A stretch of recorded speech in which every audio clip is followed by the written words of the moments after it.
Hello everyone! Welcome to TeaTime. We're here to talk about the balance apocalypse. Again, right? We've had a few of these, but I think this really is the balance apocalypse to end all balance apocalypses. A lot is going on here. The community is in shambles. My scrapper is great. Everything is exactly how we drew it up. Like, doing one class one at a time is not the way, obviously, because it always comes down to how does it compare to the other ones in the given game modes. It's one thing. And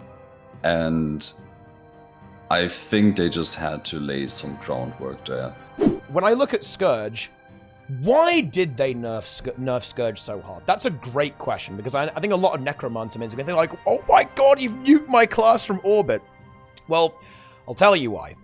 Hello everyone! Welcome to TeaTime. We're here to talk about the balance apocalypse. Again, right? We've had a few of these, but I think this really is the balance apocalypse to end all balance apocalypses. A lot is going on here. Huge amount of new builds across the board. Some changes that I think players are really enjoying and being, highly excited about. A few others maybe a little bit less so, perhaps a bit more controversial down the line. Either way, we're breaking it down. We've got Lowry here. We've got Artyo here. We're going big, okay? We're going crazy here to discuss a wide variety of stuff in the game. And I guess a good way to open it up is, let's talk about exactly what's going on. Like, what is happening here? So, gamers, in your words, please, fill me in, fill the chat in. Like, what would be your summary of this patch that is coming up on June 27th? What's on the menu? The community is in shambles. My scrapper is great. Everything is exactly how we drew it up. I am pretty okay with the patch notes, or the upcoming balance notes. I definitely think that the highs are pretty high, but the lows are really low. Cough Scourge.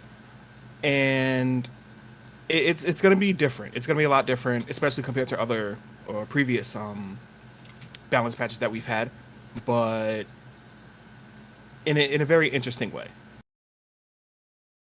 Okay. What do you think, Artyo? What's going on?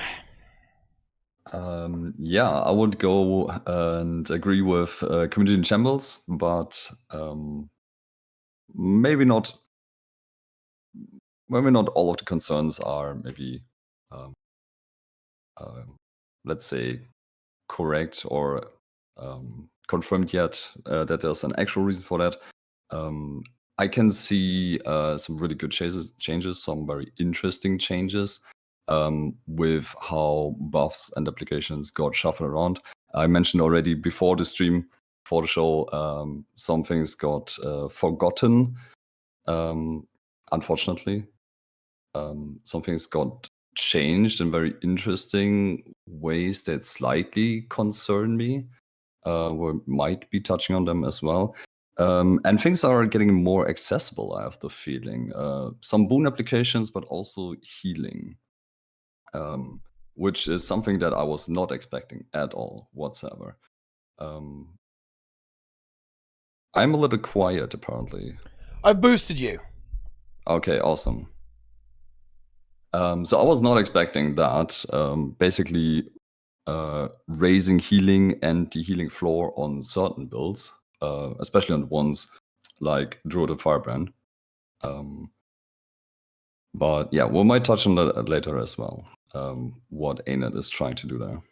Yeah, it's definitely some interesting stuff going on here. And I do think a lot of the responses, especially kind of the more negative ones, are, and I understand why people feel this way, but I really do think that when people see a balance patch in Guild Wars 2, they think, oh my god, this is happening. They're not going to change it, and it's going to be this way for 9 months. And I saw this reflected, kind of reading through some of the feedback and some of the Reddit threads, right? It's like, oh yeah, like, is this your first time? Your class is getting nuked, and it will be left that way for years, right? And I really actually want to kind of give ArenaNet a little bit of credit here where it's due. Not only have they responded to feedback previously on changes that were not liked whatsoever, I think a great example would be the scrapper changes, right? When they were previously going to change them into static fields rather than things that followed you around, right? They actually reverted that change entirely. And overall, balance patches have been very frequent with some, pretty clear iterative process being applied. And I think that we're still kind of still stuck in that mentality. And I understand why, of course, because historically that's how it has been. Sometimes there's been, a balance patch and then you have to wait 9 months for anything to change yet again. Sometimes your class gets a balance patch and it's one line, right? Like, oh yeah, we buffed Necro Axe auto attack, right? So I definitely understand where people are coming from in this regard, but I do think it's really important to notice like where the game actually is. Like, there's a dedicated team that just looks at skills. I think that's why so much has changed in this particular patch, and we're going to be having something like this, maybe not quite as large as this, about every 3 months now, as well, is kind of like what their goal is. So I think it's important to look at the changes here. A lot of reworks, a lot of new builds coming out of the woodwork. It's really important to look at it through that iterative process rather than, yep, here you go. It's going to be like this forever, and we're not going to change it afterwards. And I think that actually really helps explain and contextualize the overall approach for this balance patch. Because I look at this and I go, we've got Alacrity Bladesworn, we've got Quickness Berserker going on. We have got Quickness Untamed. Druid has Alacrity. Now we have Condi Druid, full DPS Druid coming into play, right? We've got major reworks to how Scourge is operating with Alacrity as well. Like, we've got so much going on. Like, Scrapper's getting changed, Herald's getting changed. Like, we've got everything is going crazy in the game currently.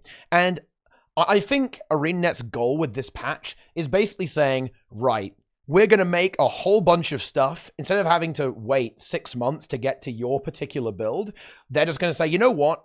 We're going to make everything exist, like have the build be a thing. So we're going to make Alacrity Bladesworn a thing. We're going to make Quickness Berserker a thing. We're going to make Untamed Quickness a thing, Alacrity Scourge a thing. And once they exist, they'll throw it into the game and we'll go, okay, that's trash. That's way too busted, right? Blah, blah, blah, blah, blah, right? And then their goal over the next patches will basically be to kind of move the pieces, right? Add some things here, maybe change a few things there so that everything kind of ends up being in about the right place, right? Over time. And it's getting those initial builds existing so that if you do want to play a certain role on a certain profession, you'll be able to have something that will essentially get the job done. Now, I do want to say there before people say, well, you know what, Teapot, this is a stupid approach. You know what? I think there actually is a really legitimate discussion over, is it better to kind of take one idea per patch and then make it a thing? Like, okay, this patch we're going to look at Druid and make sure that Druid is like as well ran as it wanted to be. Then go, okay, now we're going to look at Untamed and we're going to really focus in on making that Quickness Untamed build like polished up and really super effective, right? Do you want a mixture of both, right? I think these are the really interesting discussions about like iterative game balancing, especially in a game like Guild Wars 2, where, to be frank, the devs have got a lot of catching up to do, right?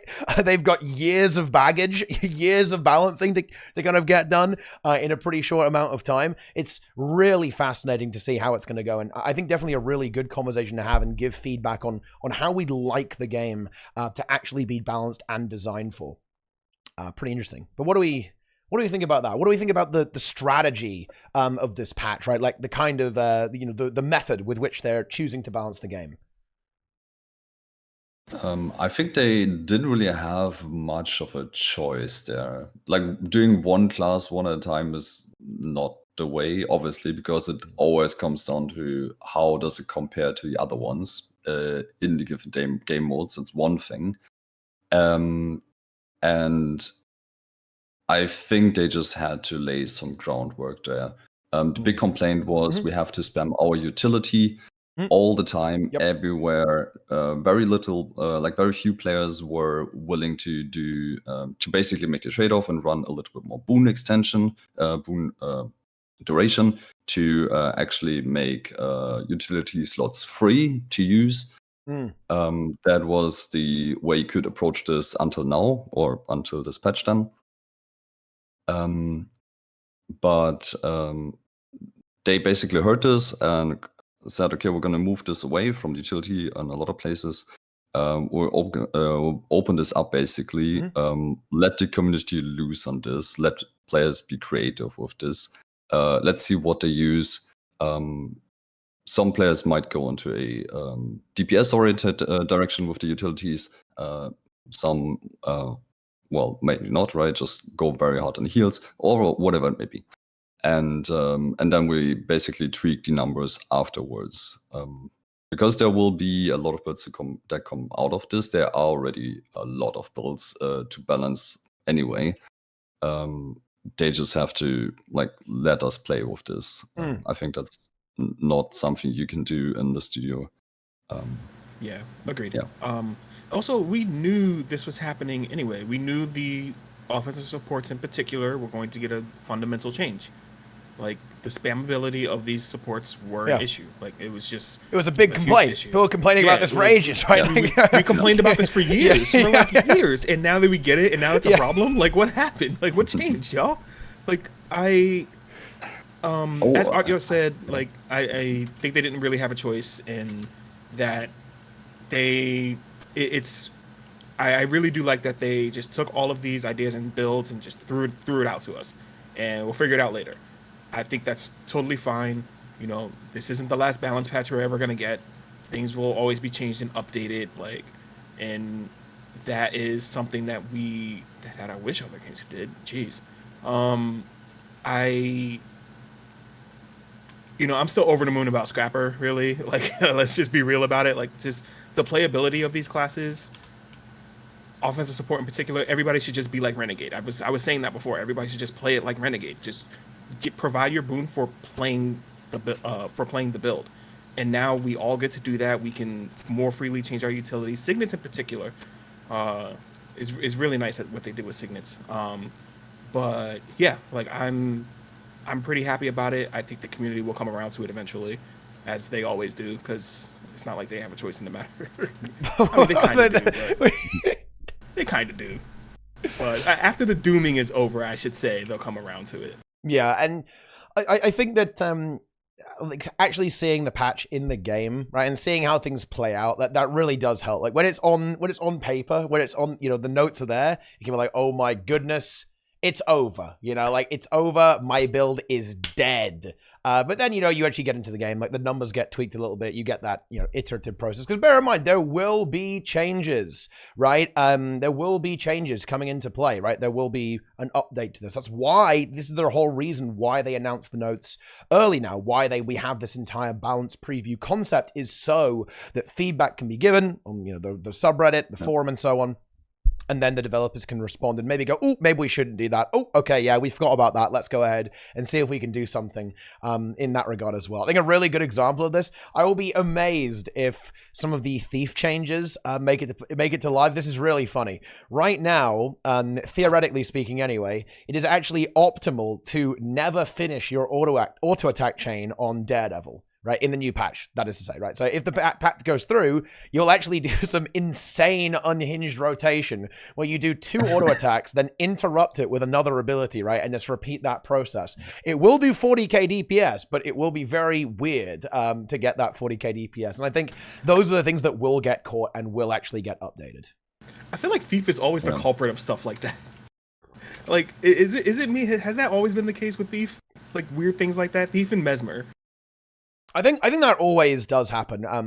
I think because whenever you have quite an extreme mechanic, which we saw attempted to be addressed with Confusion, right, being kind of normalized in PvE, Initiative on Thief and Confusion on Mesmer, these are very extreme mechanics. Having no cooldowns is very strange when it comes to a DPS rotation, right? Because basically you're saying, well, I'm just going to use my best ability infinitely, right? Because it's the highest DPS skill, so I'm just going to spam that on Thief. Or on Mesmer. Mesmer has this very strange dynamic where, well, Confusion exists, so every single boss that attacks really fast, Mesmer is just unbelievably broken, right? And just unstoppable. And everywhere else, like a lot of the time, it's like, okay, all right. Fine. Yeah, like, it was fine, right? And this kind of strange thing to balance around is a little bit weird. We kind of saw this with Elementalist historically as well, because Elementalist had a lot of abilities that would scale with the hitbox of the enemy. So there were two scenarios here. Either Elementalist could have good DPS, and then it would be absolutely broken on anything that had a big hitbox, or it could be, you know, very strong on big hitboxes, and then just bleh, you know, in other areas, right? And we've kind of arrived at Greatsword 5 had something like that. Yeah, like any ability that kind of has this quite where like the type of fight you're on is massively dependent on like how well your build is going to perform is weird. I think it's really nice that, oh, you know what? If you cast Meteor Shower on a really big target, it's like a good chunk better. But it shouldn't just be like, okay, your build is now absolutely broken, like on this like massive hitbox. Same with Confusion. Yeah. I kind of like the idea of moving to a place where in PvE, if a boss attacks fast, you're like, oh, my Mirage is like 10-20% better here. Awesome. That's really cool, right? As opposed to being, okay, you do 50k DPS on Mirage on this fight, right? Like, okay, right, we can maybe that's maybe a little much, okay? Yeah, like it's okay to have outliers, but not to that extreme. Also the change is good. I think it's a little bit closer to Torment, right? Like Torment will always do some damage to you, but it will do more damage if you don't move. Like in a way, right? It's not only you have to stand still and you take all the damage. And now it's basically as a base damage, and it will add on top of this with the high attack speed. There's kind of one thing that I actually kind of want to talk about this comment, because this is actually, I still see this pop up a little bit, that the reason the balance patches are so terrible is because the devs just listen to all of the try-hard players. I'm actually going to give you guys a bit of a news flash. A lot of the try-hard players really don't like this patch, by the way. So, you know, like, they aren't listening to them, okay? At least not as much, nowhere near as much as you might think, okay? So this idea that it's like this kind of like crazy, like, you know, cabal, right, running the game, it's absurd, right? Listening to feedback, especially expert feedback, actually is a really, really good thing. Like, taking into consideration a wide variety of perspectives, including players who have a really strong grasp of the game, is obviously going to be useful, right? And if the developers do ask for feedback from, you know, expert players, they're not just going to go, oh, we're going to do everything you say. They're obviously looking. I mean, look, guys, they ask for feedback on the forums, right? You're not exactly going to find like super high level opinions there, are you? Right? Okay. Yeah. They want to see what everyone has to say, and then they will then take that feedback and form it into actual changes in the game. And I actually think narratives like that, we're a little bit, you know, we're a bit slightly off topic here, but I actually do think this is important to address, because I do think that essentially discourse like that, you know, kind of implies that type of misinformation that the game is like ruled by, you know, by Snowcrows or whatever. I think it's extremely damaging to the overall conversation about game balance, right? Because one, it's just pure bullshit. But secondly, I think it really is incredibly divisive rhetoric that pits high-level players or like very experienced, very veteran players against players who don't fall into that category, who are maybe less experienced. When, to be honest, everyone's on the same team. And I think broadly speaking, a lot of high-level players, a lot of the concerns they have will actually be shared almost one-to-one with the vast majority of players in the game. Like, I'll actually use Reaper as an example, right? In fact, a player from Snowcrows by the name of Wested is actually famous for actually being a massive Reaper advocate and criticizing ArenaNet for not balancing Reaper enough. So, slight tangent here, but this idea that one, there's a cabal is absurd and frankly ridiculous.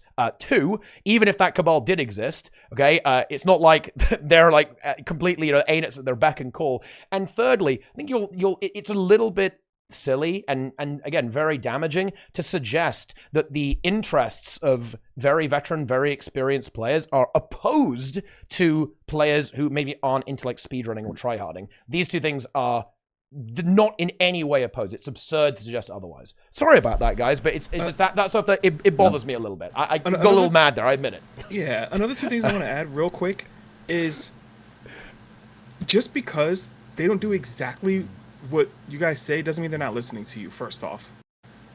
Second off, have you seen Elementalist? Yeah. You can't tell me that they don't listen to y'all, and Elementalist is in such a good state right now. I'm not messing with y'all. Like, come on. Give me a break. Yeah. They definitely taking feedback is not the same thing as doing exactly what everyone says, because we would not have a game if they just did everything. Yeah, you don't want that. You really don't Yeah. want that. Okay, you know, like Minion Mons who would be doing 50k DPS, right? Oh and my then God, that just, no. you know, Oh, and look, think about that for AFK farming. That would be out of control, right? Like, Mithril ores 5 gold apiece. yeah, true. Yeah, that is not where we want to go. But yeah, anyway, to kind of re-rail. Oh yeah, go ahead. Yeah, go ahead. Oh yeah, I just wanted to say sorry. I just want to say I think it's very good that they well, obviously they have to read the forums and like all the online platforms, check feedback, but they have to listen to these professional players as well, because those are the players who are in the end gonna push the game and the mechanics to extremes, and some issues will only show then in very weird situations that the regular player just doesn't get to. And these problems might not even like affect the whole player base, but they might cause problems in the future for the next patch. So why not like get rid of them in the first place? Yeah. And like we're always complaining about like bugs and like weird behavior and all that kind of stuff. So if these guys go really hard on like the testing, the theory crafting, checking all the interactions, getting really creative with everything that ArenaNet is giving us with every balance patch and the changes that are in it, I think we all should appreciate the effort at least. Of course, they should not only listen to them, but the quality of feedback is just a very different one, of course, that coming from that side. Yeah. And the thing that I want to talk about next is I think this is actually the core of why some parts of this patch are contentious, and that is design. And when I say design, I'm talking about how a build functions, how a build does what it does in a mechanical level, because we saw quite a lot of changes here. Scrapper is now going to use combo fields to generate quickness. We are going to see Revenant Herald using upkeep to apply quickness. So, you know, you drain your energy, you give quickness to nearby allies. We're going to be seeing Berserker using its F1 abilities, basically its primal bursts to give quickness. Bladesworn is using its Dragon Trigger to give alacrity. And Scourge is using Barrier to apply alacrity as well. And the reason I want to bring this up is because I think Scourge is a really good example of this, and maybe where you're trying to maybe fit a bit of a square peg in a round hole. But also, I want to kind of talk about that from the other angle as well, in the sense that some builds are going to be held back by what I would describe as problematic design. And when I look at Scourge, why did they nerf Scourge so hard? That's a great question, because I think a lot of Necromancer mins are going to think like, oh my god, you've nuked my class from orbit. Well, I'll tell you why.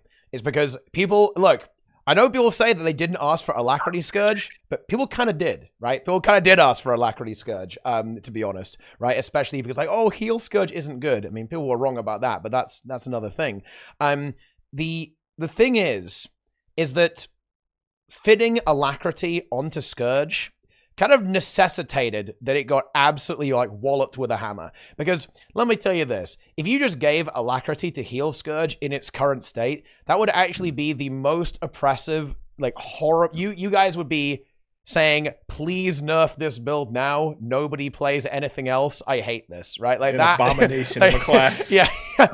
And to be honest, if the community was willing to actually run double offensive support, you'd already feel this way. Like, hey, cheat code, by the way, guys, spoiler alert, seeing as you've only got like, you know, how long? I guess like 16 days to abuse it. I'm going to tell you a secret. If you just run 2 offensive supports for quickness and alacrity, you can run a Heal Scourge without sacrificing a DPS. Whoa, that's crazy.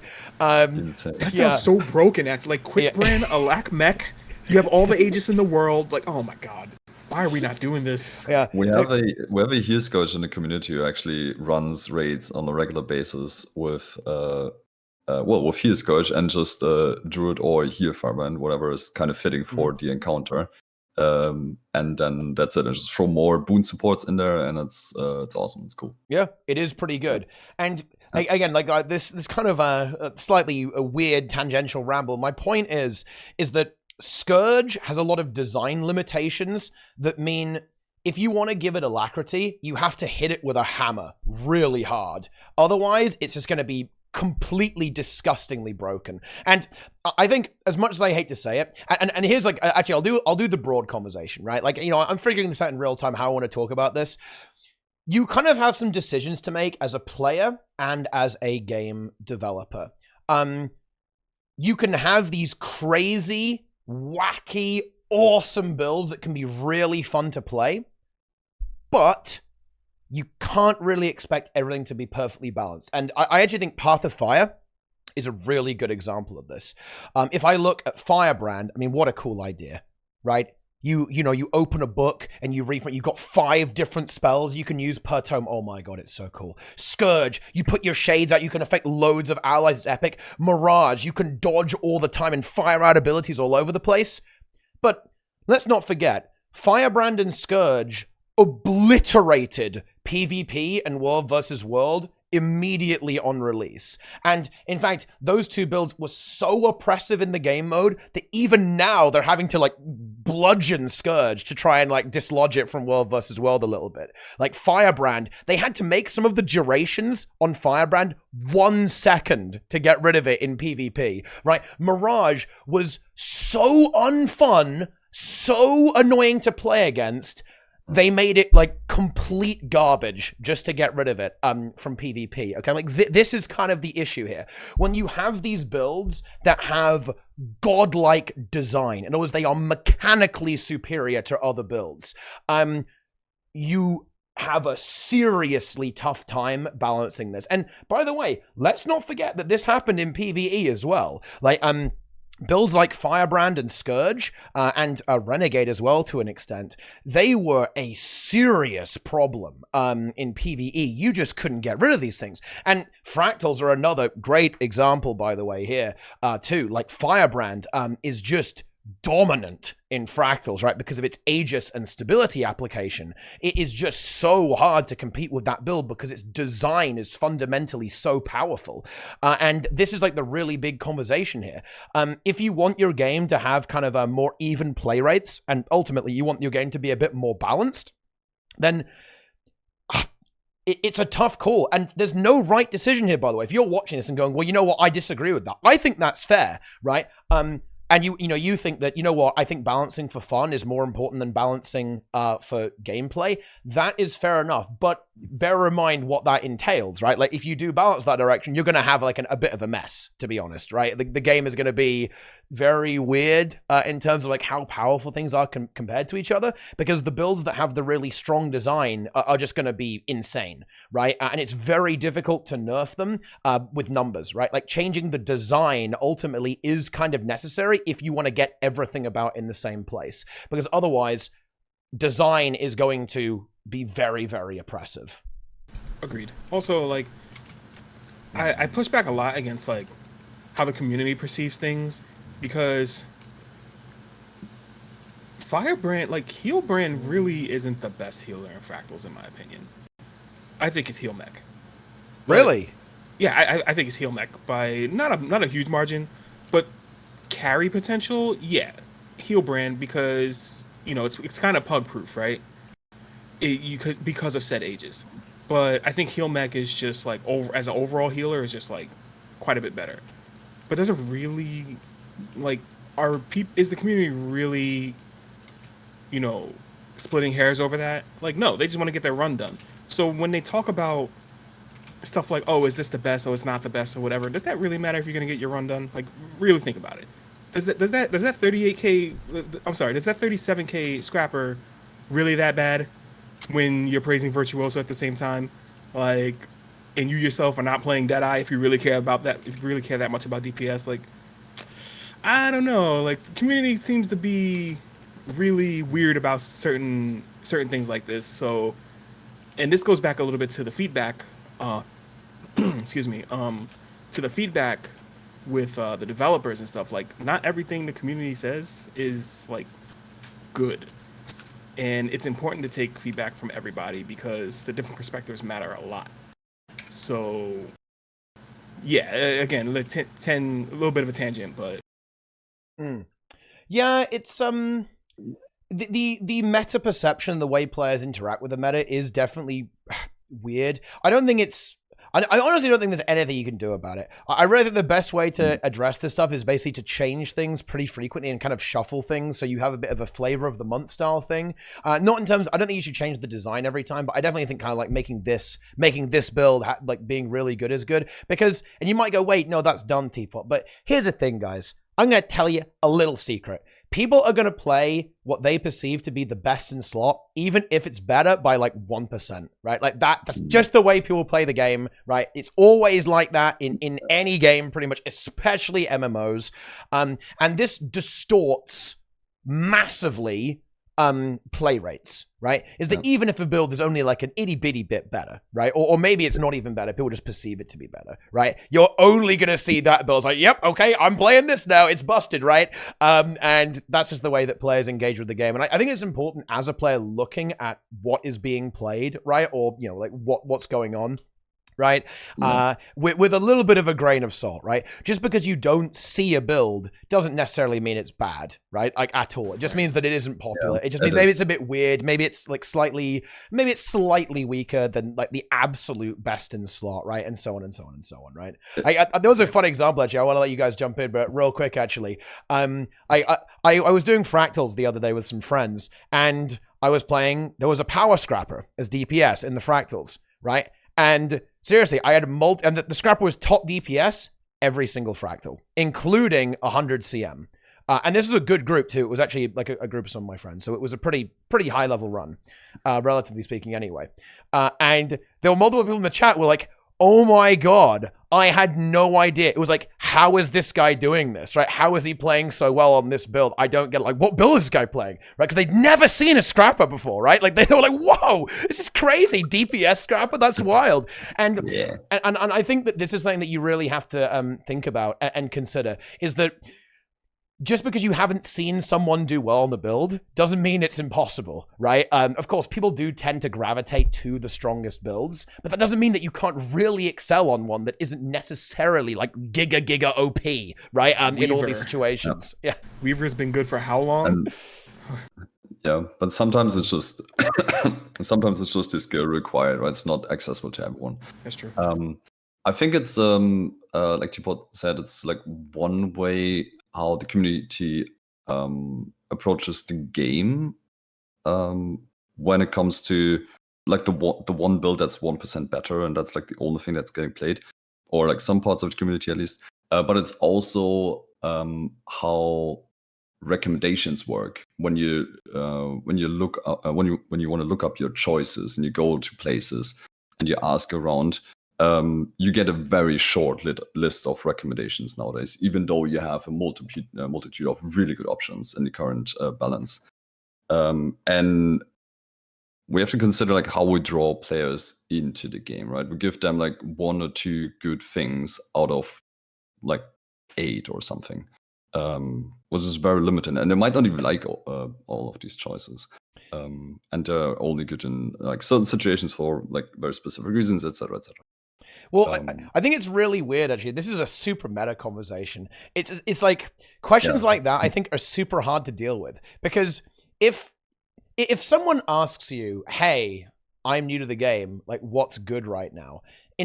Like, if you say, well, actually, okay, 1, 2, 3, 4, 5, 6, 7, 8, 9, 10, 11, 12 builds. Pick one, buddy, right? In a way, that's kind of a really useless answer, right? Because I'm like, wait, I don't know what any of these do, right? How do I pick one, right? Like, I don't understand. Like, what am I? How do I decide? So in a way, I think there's this kind of unspoken thing in a question like that between the asker and the answerer, that, okay, this person is asking me, like, tell me something really good, right? Like, tell me, like, like, give me a recommendation. Tell me what I should do, yeah, right? They almost want you to pick for them. Yeah, like, there is that kind of thing there. Kind of built into that question. Yeah, I usually, when people come to my stream and ask me what's, like, currently good, like, what's worth choosing, I think we're in a situation where we can just ask without, like, yeah, we're in a situation where we can just ask, okay, what playstyle do you like? Like, what's your jam? What do you think? Like, do you have fun range? Do you have fun melee? Do you want to play support? Like, where are you at? Do you want like a caster type kind of thing? because you played Mage and WoW, like where are you at, and then we can go from there. Now we live in a world where this is actually possible. I think it's been not quite like this in the past. Yeah, agreed for sure. Yeah, so I recommend to do that basically before you just give like 2 options that might even be the same or very close to each other. Mm-hmm. I like to when people ask me that question, I like to tell them, okay, what do you like to do in like other games or whatever? Do you like to, and that means with like thematically or RP or even like speedrunning or stuff like that, and then I'll like try to break it down from there or like give them suggestions from there. But yeah, like there's definitely this unspoken thing where like people want you to like kinda lead them to an answer or lead them to a build or whatnot. But yeah, there's more builds than ever, and it's there's so many good builds. Like design aside, like decision making aside, there's so many builds, so many good builds that you can just run with and do like most content with. Yeah. I almost feel like there's a bit of inertia with the community here. And you know what? Oh man, you know what? I'm not going to flame other streamers. I'm going to flame myself because I actually do agree. This is a criticism that I've got myself, and I actually agree with this criticism. This is something that I think personally, I'm sure other streamers do this better than me, but I know I don't do it super well. Is that, think about it. How does a player just playing the game know what's good? Right? It's going to be actually by looking at what other people are playing, right? Almost all the time. That is the way that a player might go, ooh, this looks pretty good. They might have art DPS and so maybe they're just looking at seeing what's popular, because there's obviously going to be a really big correlation between what is good and what is popular, right? Like those two things kind of go hand in hand. And of course, that is a slight conflation, but we don't need to talk about that for now. And I think a really big thing that needs to happen is that ultimately, I think we should be encouraging players to actually play as many different things as possible and actually perform well on them. And I think that definitely extends to streamers as well. Like, for example, like a lot of the time, I just play like the really busted stuff on stream, right? Or what I think is like really busted. I play Heal Mech, Heal Firebrand, right? Like I'm playing Scourge, I'm playing Reaper, right? Power Quickness Herald, Alak Mech. Like we're owning right now. I'm playing all the busted builds. And I think it's kind of easy to kind of get a bit of a bad impression from this, and there's a lot of inertia in the community because I think if you look at the actual builds in the game right now, almost everything is good. Like it's actually quite hard to pick a build that isn't good, and that almost extends to like weapons. Like almost every weapon on every profession is actually good in a build. It's somewhere that does something that actually has a function.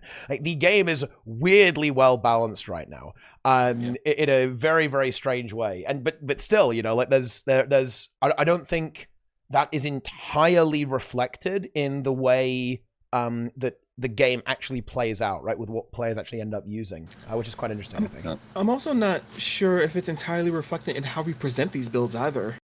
Yeah, because you brought up the Scrapper example, and it's just like we know Scrapper is good, right? Like, but do we really know how good a build is if it's not like on one of these major sites? Like, do we really I used when I talked about Weaver before, like Weaver's been pumping for a long time, like even before the buffs, and a lot of people didn't know it, but I think there needs to be like a change to how builds are presented. There needs to be a lot more of them, even the lesser talked about ones. And that does go through streamers too, because like having streamers play like a bunch of different builds helps for sure. But I think this is very difficult to do. We saw like at the moment people just check benchmarks and go from there. And I think this is very difficult to do if you want to move away from there. Because a lot of builds are they just bring so many things to the table, right, and it's why nobody plays Deadeye right now, because yes, it may be the highest DPS, but because you can go with like the highest damage, the highest healing, but like highest healing might not even have not the most well suited utility for certain encounters, etc., etc. Fun is very like individual, right? The builds that I enjoyed the most might not be for anyone else, or like very few people. So that's a very tricky one to recommend. Right. And yeah, like how would you even go about that? I think one thing that you could do is really interesting, because ultimately what players are looking for is a good metric to evaluate how strong something is. And I don't think that's very easy to do in the game. People are always surprised and even like vehemently disagree with me when I say, gamers, Scourge, S tier build, absolutely broken. DPS Scourge is god level, enjoy it while you can. Heal Scourge, absolutely broken. Because the way that I evaluate builds a lot of the time is going to be, how much impact can you have on your group when you play this? And think about that. That is a super complicated metric to actually evaluate. That's really hard, especially for a new player, right? That is a complicated metric. Whereas a lot of the metrics that they might have access to otherwise, which are much much easier to parse when you're not totally familiar with the game, like DPS. Everyone knows that one, right? It's like, oh, this build does more damage than that one, so it's better, right? But you're not seeing the whole picture there, and I think that's a really big part of kind of the issue here. I'm not sure if Guild Wars 2 Wingman has this. I think it might have the statistics somewhere, but I think it will be really interesting to look at win rate percentage on certain encounters. So in other words, look at what happens if you have like 3 Scourges, right, in your group. Like what does that actually do to your win rate on certain encounters, right? Does it go up? Does it go down? I think stuff like that is a really good metric, I think. But the problem is, I think a lot of this stuff kind of dissolves into soup and gets really, really convoluted really, really quickly because of just like how many different variables are going on there. But it does look like. And it's also not showing player skill. Like that's a whole nother thing. Like a stronger support player will make a huge difference, an incredibly huge difference in Boon support and healing and carry potential. It does. Wingman does seem to show like what builds are favored for each individual boss. It looks like, but I think that's as far as it goes. I'm just taking a skim at it right now, though. Yeah, honestly, that site is arcane. Like, it's I have no. Honestly, there's probably some just like magic there. I have no idea what information is on that site, but but still, it's interesting. Oh yeah, go ahead. Yeah. So here's a question: what is the baseline for a good DPS build? Like what's the delta between good DPS on the build and the utility it provides? That's actually a really, really tough question to ask, to be honest. Because I think it's really hard to draw the line because it just depends how much utility you have, to be honest. I think, for example, when Scourge was doing 29,000 DPS and something like Renegade was doing a more like 37,000 DPS, I think Scourge was actually still incredibly good back then because it had about double the barrier. So even though it had a little bit less damage than a lot of the other builds, it had 100% DPS uptime and also godlike utility. So I think that when you ask that question, you have to like check off a million variables. Like, how reliable is your damage? Like, how tanky are you? Are you ranged? Can you revive allies? Can you heal allies? Do you have barrier? Do you have any random boosts? How much CC have you got? Right? Are you fast? Is it a fast build or a slow build? Right? It's actually really difficult. Like really, really, really difficult to actually evaluate that. To be honest. So, if I may follow up, to Link's comment saying Scourge is back to 29k. Mech right now is doing what, 30-ish? 31-ish? Yep. Is that build good? I think it's a lot better than people think it is. No. It's a lot better than people think it is. Yeah.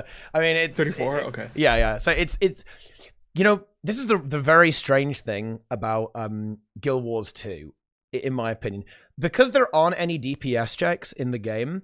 The builds that are typically the strongest are the very high utility, medium DPS builds. Like historically, those have been the builds that will give you the highest impact on winning overall. Like they're really, really strong. Like now we've kind of got to the point where power creep is kicked in. So some of the really high damage builds are absolutely insane. But yeah, like funnily enough, a lot of players do tend to go for like a more glass cannon styles. But I think, you know, this is something that I just find it's kind of funny actually. Like, and I think this is partially why people don't use Heal Scourge. Is there's almost like a bit of stigma around playing like the really kind of busted cheesy builds. Like it's like, oh, that's only for noobs. I would like.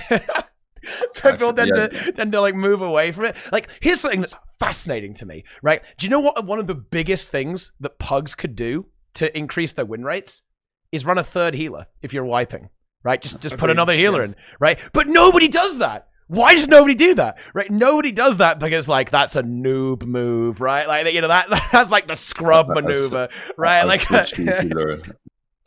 I've played Boons on an A with four healers, and even that was not great. I think it's a little bit like the gamer's pride a little bit. When you struggle with two healers and you have to resort to heal. Scott, like that's the one thing that comes to mind at first. And it's like, yeah, it's like hurting your gamer's pride a little bit, like for some people at least. But yeah, I've switched to a default healer many times, and I mean that's something what you do. Like in IBS 5s, like don't even ask questions, like just log on your healer, right, and like do the thing. But it's weird. You could win right now if you make the Scourge run blood magic, even if it's not full heal Scourge. But yeah, it's just something within the player is like, nah, we're not doing that. We're not going there. It's like, I also can't really tell what it is. It's very... Do groups struggle with DPS?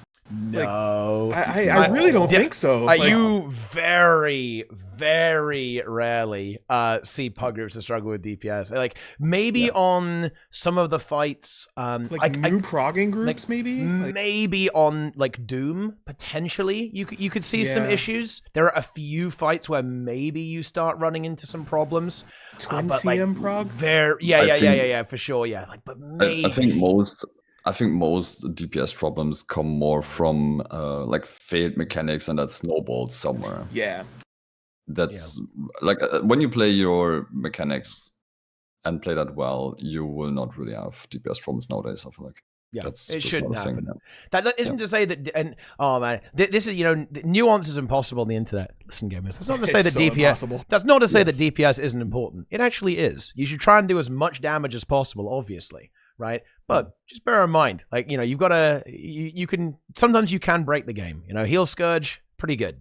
You know, it can make you win. It can make you win immediately. It's pretty good. Yep. Also, overall, being alive makes you also do damage. You have to keep that in mind. So sometimes you have to play it a little safer. Yeah. Especially builds that have damage buffs for allies. Yes. Renegade being one of them. Yeah. Things like that. Like playing safe. Oh, yeah, sorry. Oh, yeah, no, go ahead. Oh yeah, I just want to say, playing safe, because we like went from Scourge into this debate now, but we touched on Bone Skinner now, and well, Scourge will be affected. Perma-CM Bone Skinner. So groups have to find a different solution to that fight, basically. The pool is still a thing, so you can help to a certain degree, right? But it's not going to be the same experience anymore. We noticed that ArenaNet is raising healing in the patches on a bunch of builds, on Druid and Firebrand mainly, and maybe to a certain degree on Herald, where I would argue it's not really necessary at all. Like both or all three of them actually have incredible healing output, and that was the last thing I was expecting. But I think, or I'm suspecting, ArenaNet is trying to go with a similar approach there than we saw with helping the average player with damage outputs. We saw a lot of buffs to auto attack chains and stuff, right? Just raising the skill, the DPS floor, basically, right? Just make players effective with little effort. We saw a lot of low intensity DPS builds appearing that some people play. And I have the strong feeling they tried to do something similar with the healing floor in that direction. I think it was just a coincidence, actually. I mean, they just removed like a bunch of the cooldown traits, right? Like, I think it was like, I think they weren't really worried about that, to be honest. It was probably just kind of happened. And Druid just got reworked, right? It's like really juicy what both of them got. Like, Yeah. I mean, yeah, that because the one thing that happened on this patch is that you can a lot of the builds aren't really reliant on utility skills anymore. So to give boons, right? Like Druid doesn't really care about having a million spirits now. A lot more of it is kind of packaged into traits or celestial avatar.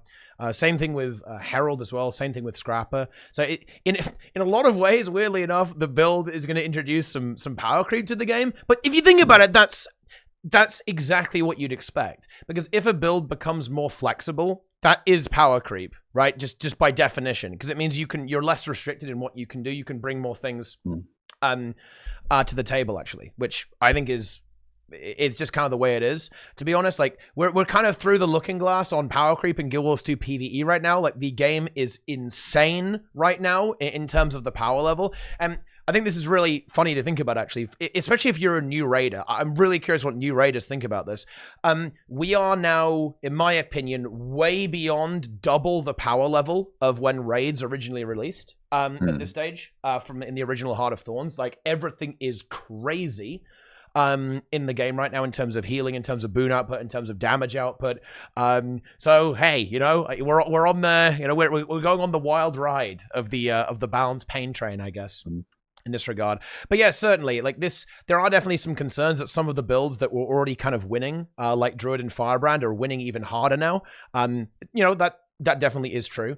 For sure. But I mean, hey, I think this is the whole point of the iterative approach. And I definitely think that there's a lot of potential for the other builds now that they're a lot more flexible. Like, this isn't going to happen now, but I mean, I look at something like Heal Herald and I go, oh, you don't need to use Glint anymore for a Heal Herald. That actually really opens the door to being able to have Ventari and Jalis. Now, of course, the boon application on Ventari, it's a little questionable right now, okay? So you're not doing that now, but it opens the door to a build like that potentially existing. And same for a Power Quickness Herald. Like, maybe you just don't run Glint and you actually run, you know, Jalis and Shira, right? Or something like that, right? So you can have a lot more flexibility in what you can bring to the table. Is also theoretically possible. Yeah, something like that, you know? Well, I mean, Condi Quick Herald is already, like, perfectly fine, actually, to be honest. It's not even a bad build. You can even do, like, Condi Quick Heal Herald, actually. That's actually surprisingly good, as it turns out, on, like, a Celestial build or something.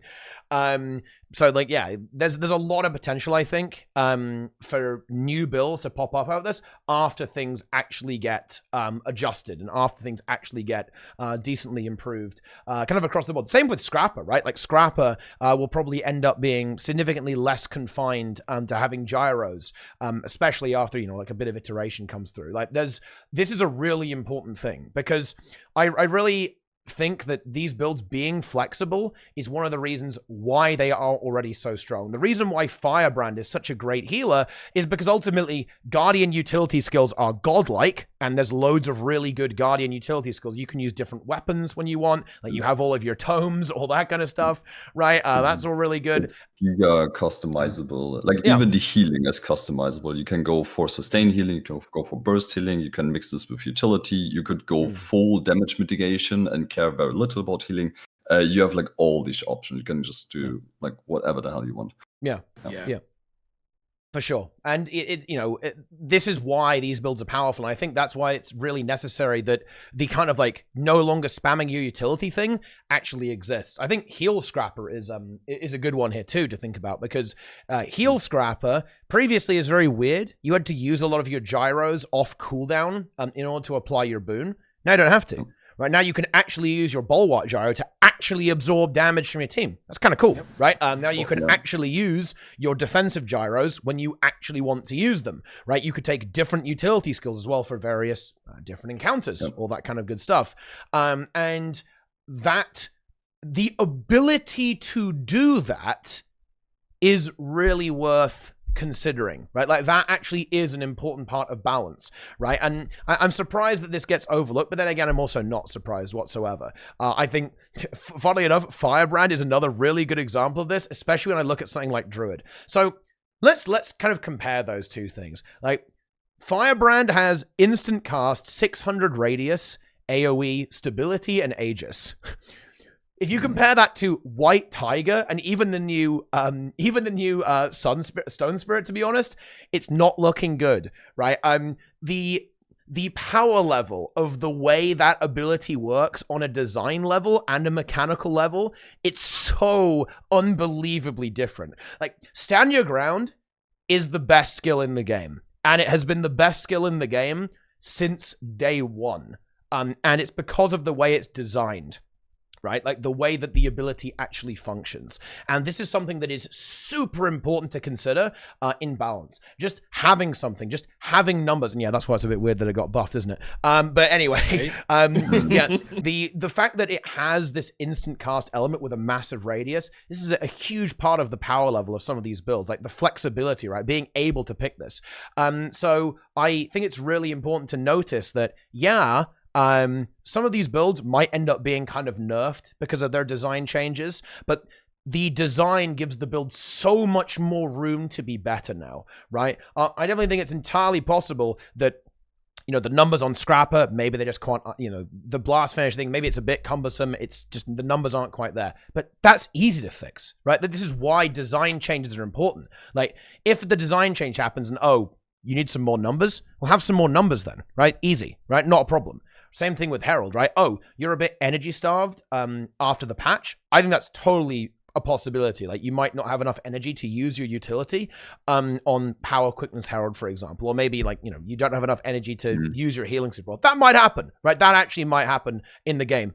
Well, just make it so the skills cost less energy then in PvE, right? Job done. Easy.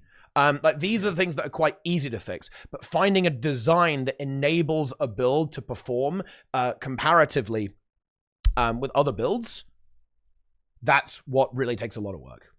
Yeah, and to reiterate, the whole point of this patch was to dislodge the spammability of these skills to the to providing boons, because it just makes it easier to, one, design, and two, play. So yeah, like, there definitely gonna be some growing pains for sure, but overall, it's like, if we're going to go down this route of boon supports, this is the best way to do it, I feel. It's an interesting meme. It's a very, very interesting meme. I had a very short wish list for Firebrand, by the way. It's not like we're getting enough already, but like, it's maybe like a consistency thing. A lot of Firebrands are complaining about the mantras recently. A lot of Firebrands stopped playing Firebrand for the mantras. Starward Speed will probably be the default way to go with the mantra, with weighty tomes. If you do the quick support and just do all your ages and stability anyway, that's the way that we play this in HTCM already. So a lot of people are used to this, or a lot of the high raiders. You give a bunch of your stability, you give a lot of your quickness at 600 range, but your mantras are 450, and you have this like weird in between space, and the range is not even all that clear. So they could just make the 600 anyway. I mean, change the Firebrand doesn't. I don't know. Firebrand doesn't need buffs. Firebrand doesn't need buffs. They could just make, or then reduce the stand your ground and advance range to 450 as well, so it's at least the same. I mean, wait, and honestly, the Firebrand patch, the fact that you're getting 2 pages from weighty terms next patch is insane. This is like a massive buff. I'm actually like amazed. It's kind of more of it's more of like a PvP change, I guess, but like, it's actually like unhinged change, to be honest. It's like so strong to get like that extra 2 pages, I feel like. To be honest, because you already finish a lot of you already finished like a whole bunch of charges, like you know, the quickness mantra, like you burn all the charges, the burn mantra, you burn all the charges as well, right? So you're getting a huge amount of extra pages like into the mix in this regard. You do lose some uptime, there as well, because of course now you have to, you know, now you basically have the, but you can't use your heal skills much to activate like the heal quickness as well, Liberator's Vow, but still it's pretty good. Oh, apparently mantra recharge, mantra recharge and mantra charge recharge are going down. Wait, hang on, so wait, Grim, are you saying that the cooldown on the mantra abilities, hang on, wait, hang on a minute, the mantra recharges are actually being reduced baseline, apparently. I think that's what Grim is saying here. So you're just getting your free extra page, and the cooldown is going down as well. Nice. That's big. Whoa. I only have a slight concern with Scrapper, and it's with function gyro. They're changing it to a blast blast finisher. Yeah, blast finisher. So I'm a little worried that they're going to require us to use that as part of our quickness uptime. If you don't want to use it, you can use more boon duration. That's true. I just put on more diviners, right? Yeah. I think like one more piece or something else. That's true. And also, please give us more stability. Please. Yeah. A little bit more. To be honest, I do have to say I am not a big fan of design that encourages using utility as a part of your rotation or to apply boons. Because, yeah, it is true that you already use function gyro as part of your rotation, both as DPS and quickness, funnily enough. But I'm actually not a big fan of that design.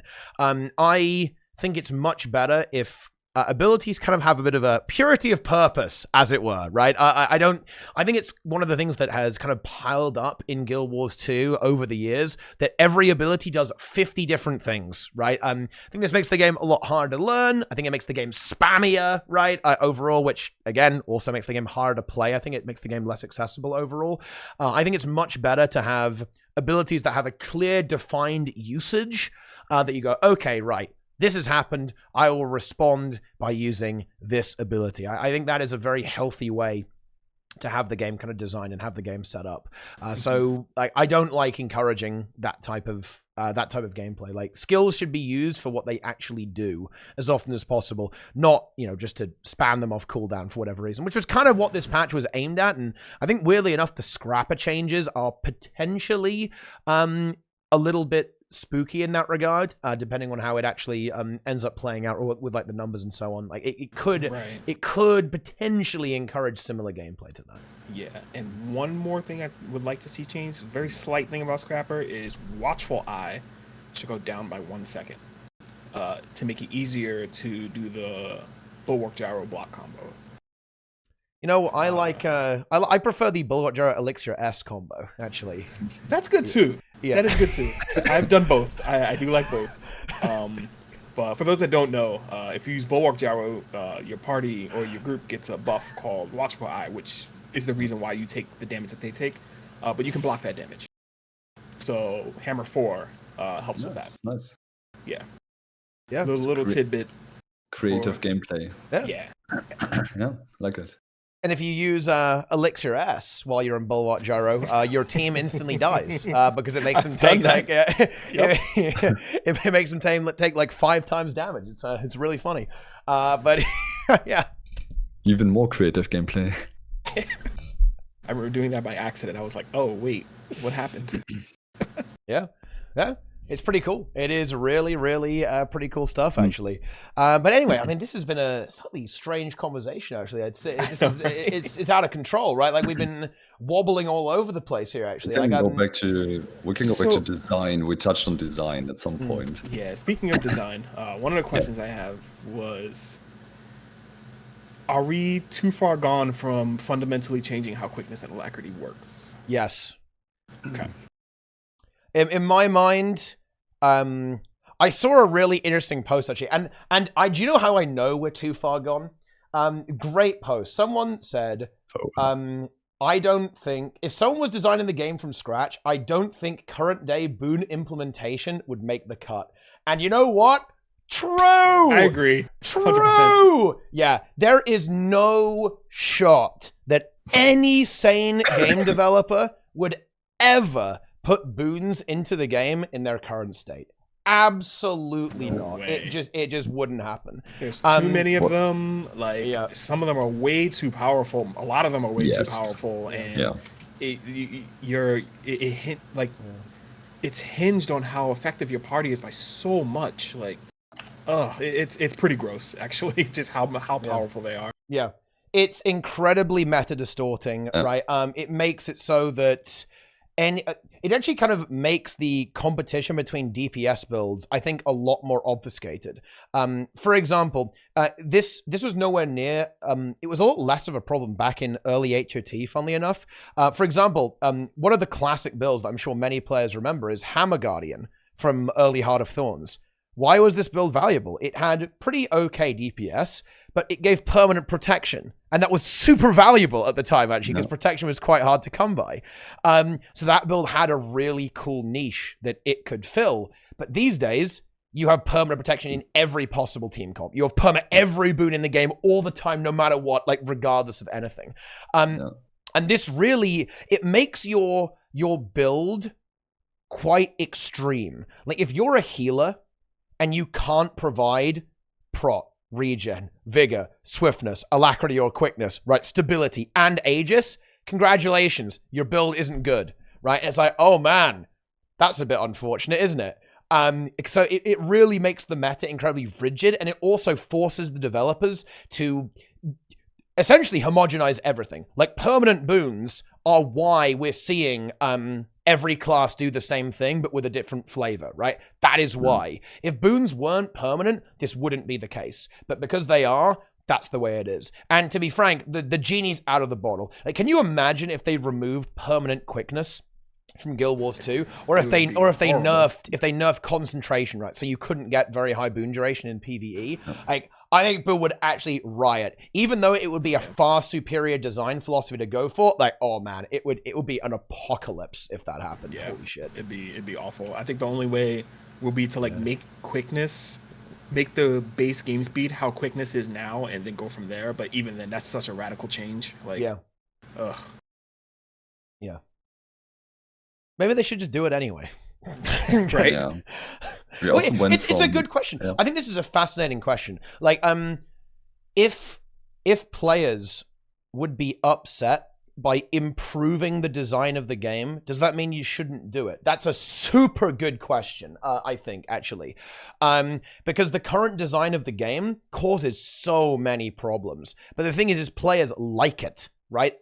Players enjoy having 25 might, having perma quickness, having perma alacrity, right? People go, how dare you? I'm doing my Weaver rotation. I dropped alacrity for 3 seconds. I'm kicking and blocking you. I'm obviously playing there. I'm joking, but you know what I mean, right? It's like they have their arc DPS full screen. Yeah. It's like, like players like have obviously got very used to this, and they enjoy that play style, right? Like the way that the game is playing. I know a lot of players enjoy it. Right. And players like their big numbers as well. Like, they like the big numbers, and sometimes they take a little bit too seriously, especially when you do this in park groups, right? And you just don't even know the players that you're playing with. And I think the other thing to consider here is it will be a major redesign for the game, because if you remove permanent boons, you depower creep the game to an absurd degree. All of a sudden, every boss essentially has double HP and hits twice as hard, right? And you don't have as much healing, right? So you'd have this ridiculous difficulty spike at the same time, and we know that players already struggle because of Guild Wars 2's frankly, very complicated combat system to learn, right? So all of open world instantly becomes far harder, right? All fractals become way harder, all raids and strike missions become way harder. So in other words, you would basically have to not only depower creep the game and remove this kind of permanent boon paradigm, you would have to obliterate, you'd have to utterly nerf everything in the game and redesign the entire game at the same time. And to be frank, I am not sure, let's kind of break the fourth wall here. I don't even know if that's feasible from a dev perspective. I'm not sure if they can even do that. Like, if they wanted to, could they? I don't know. That's a good question, to be honest. Right. Any reasonable amount of time or effort. Like, somebody also brought up the point.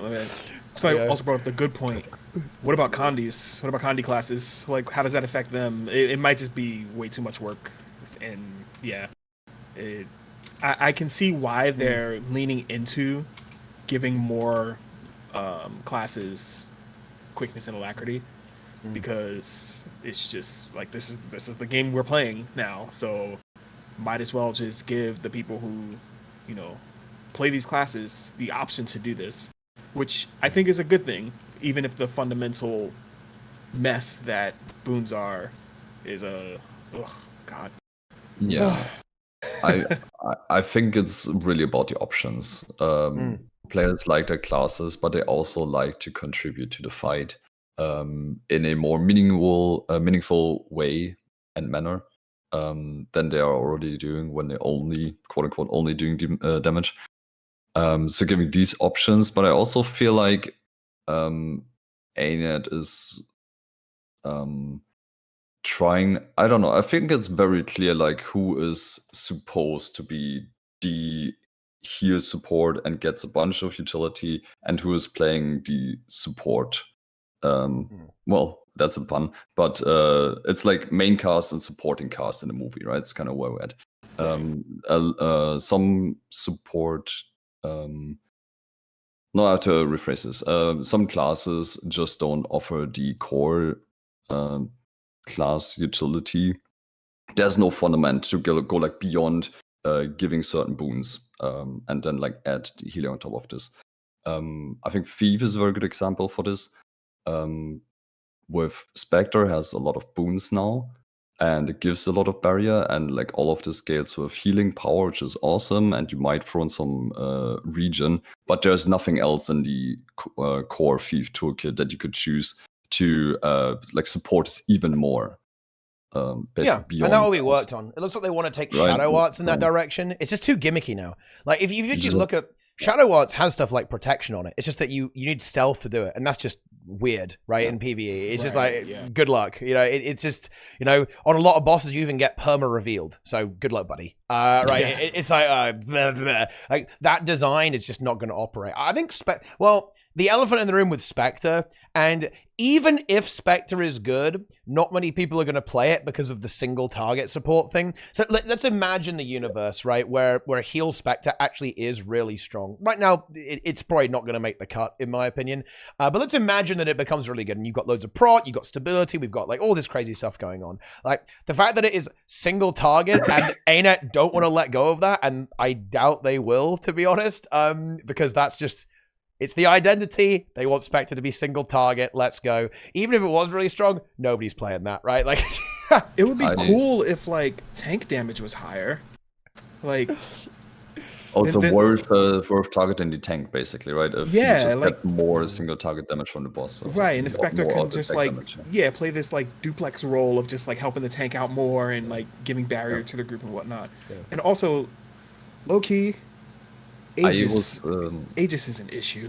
Yeah, I was playing with I was playing Electric Spectre now for a few weeks. Every once in a while, it was my go-to boon support if I had to not play heal recently.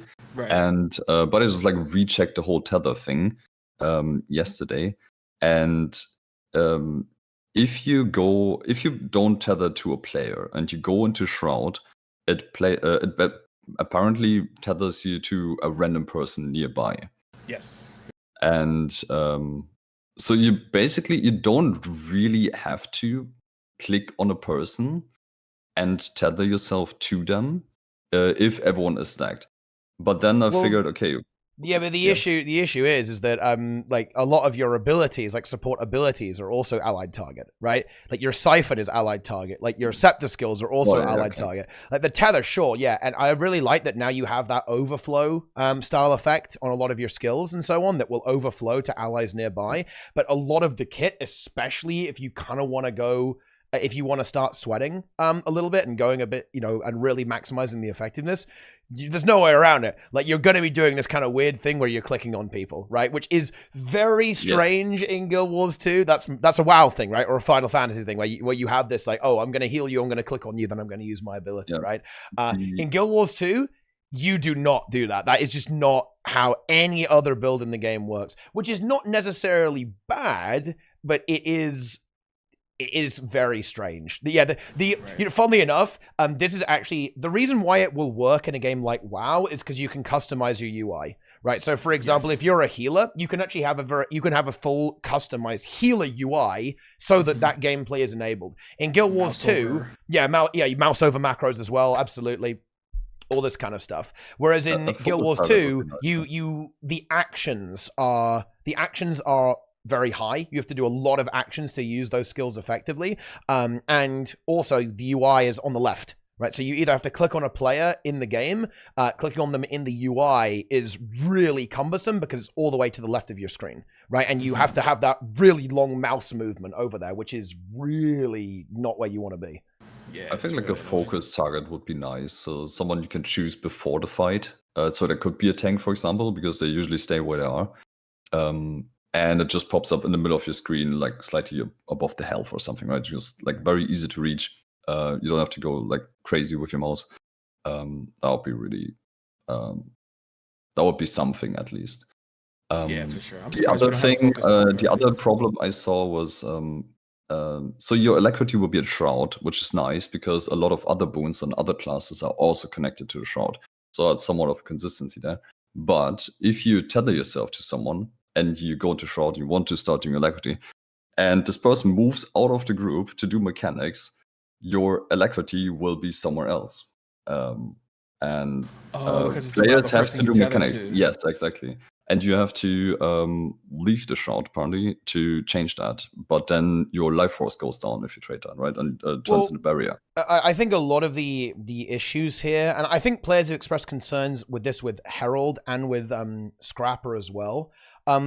I think there's almost like an assumption, which I don't think is necessarily true, that all of these boons will be like razor edge uptimes. And I don't think that's going to be the case. For example, people saying, but wait, I've got to perma upkeep my Chalice hammers now. No! Or I've got to perma upkeep this. Well, you probably won't have to do that, right? You'll be able to actually kind of build up a bunch of quickness, and then you won't have to maintaining it 100% of the time. And it's the same thing with Spectre. I imagine you won't have to be permanently camping Shroud, right, to get 100% uptime. In fact, Spectre right now is relatively tight, actually, on your wells to give 100%. Yeah. I imagine they'll be quite generous. And again, if they aren't generous, they can just increase the number by like 1 second or 2 seconds, right? And then all of a sudden, magically, we're in business. There you go. Right. Or we just put on more ritualists or diviners. Like, it's fine. Like, yeah, we'll be all right. Yeah. Another change that kind of threw me off. I was kind of confused at the end after like getting through all of the patch notes in detail.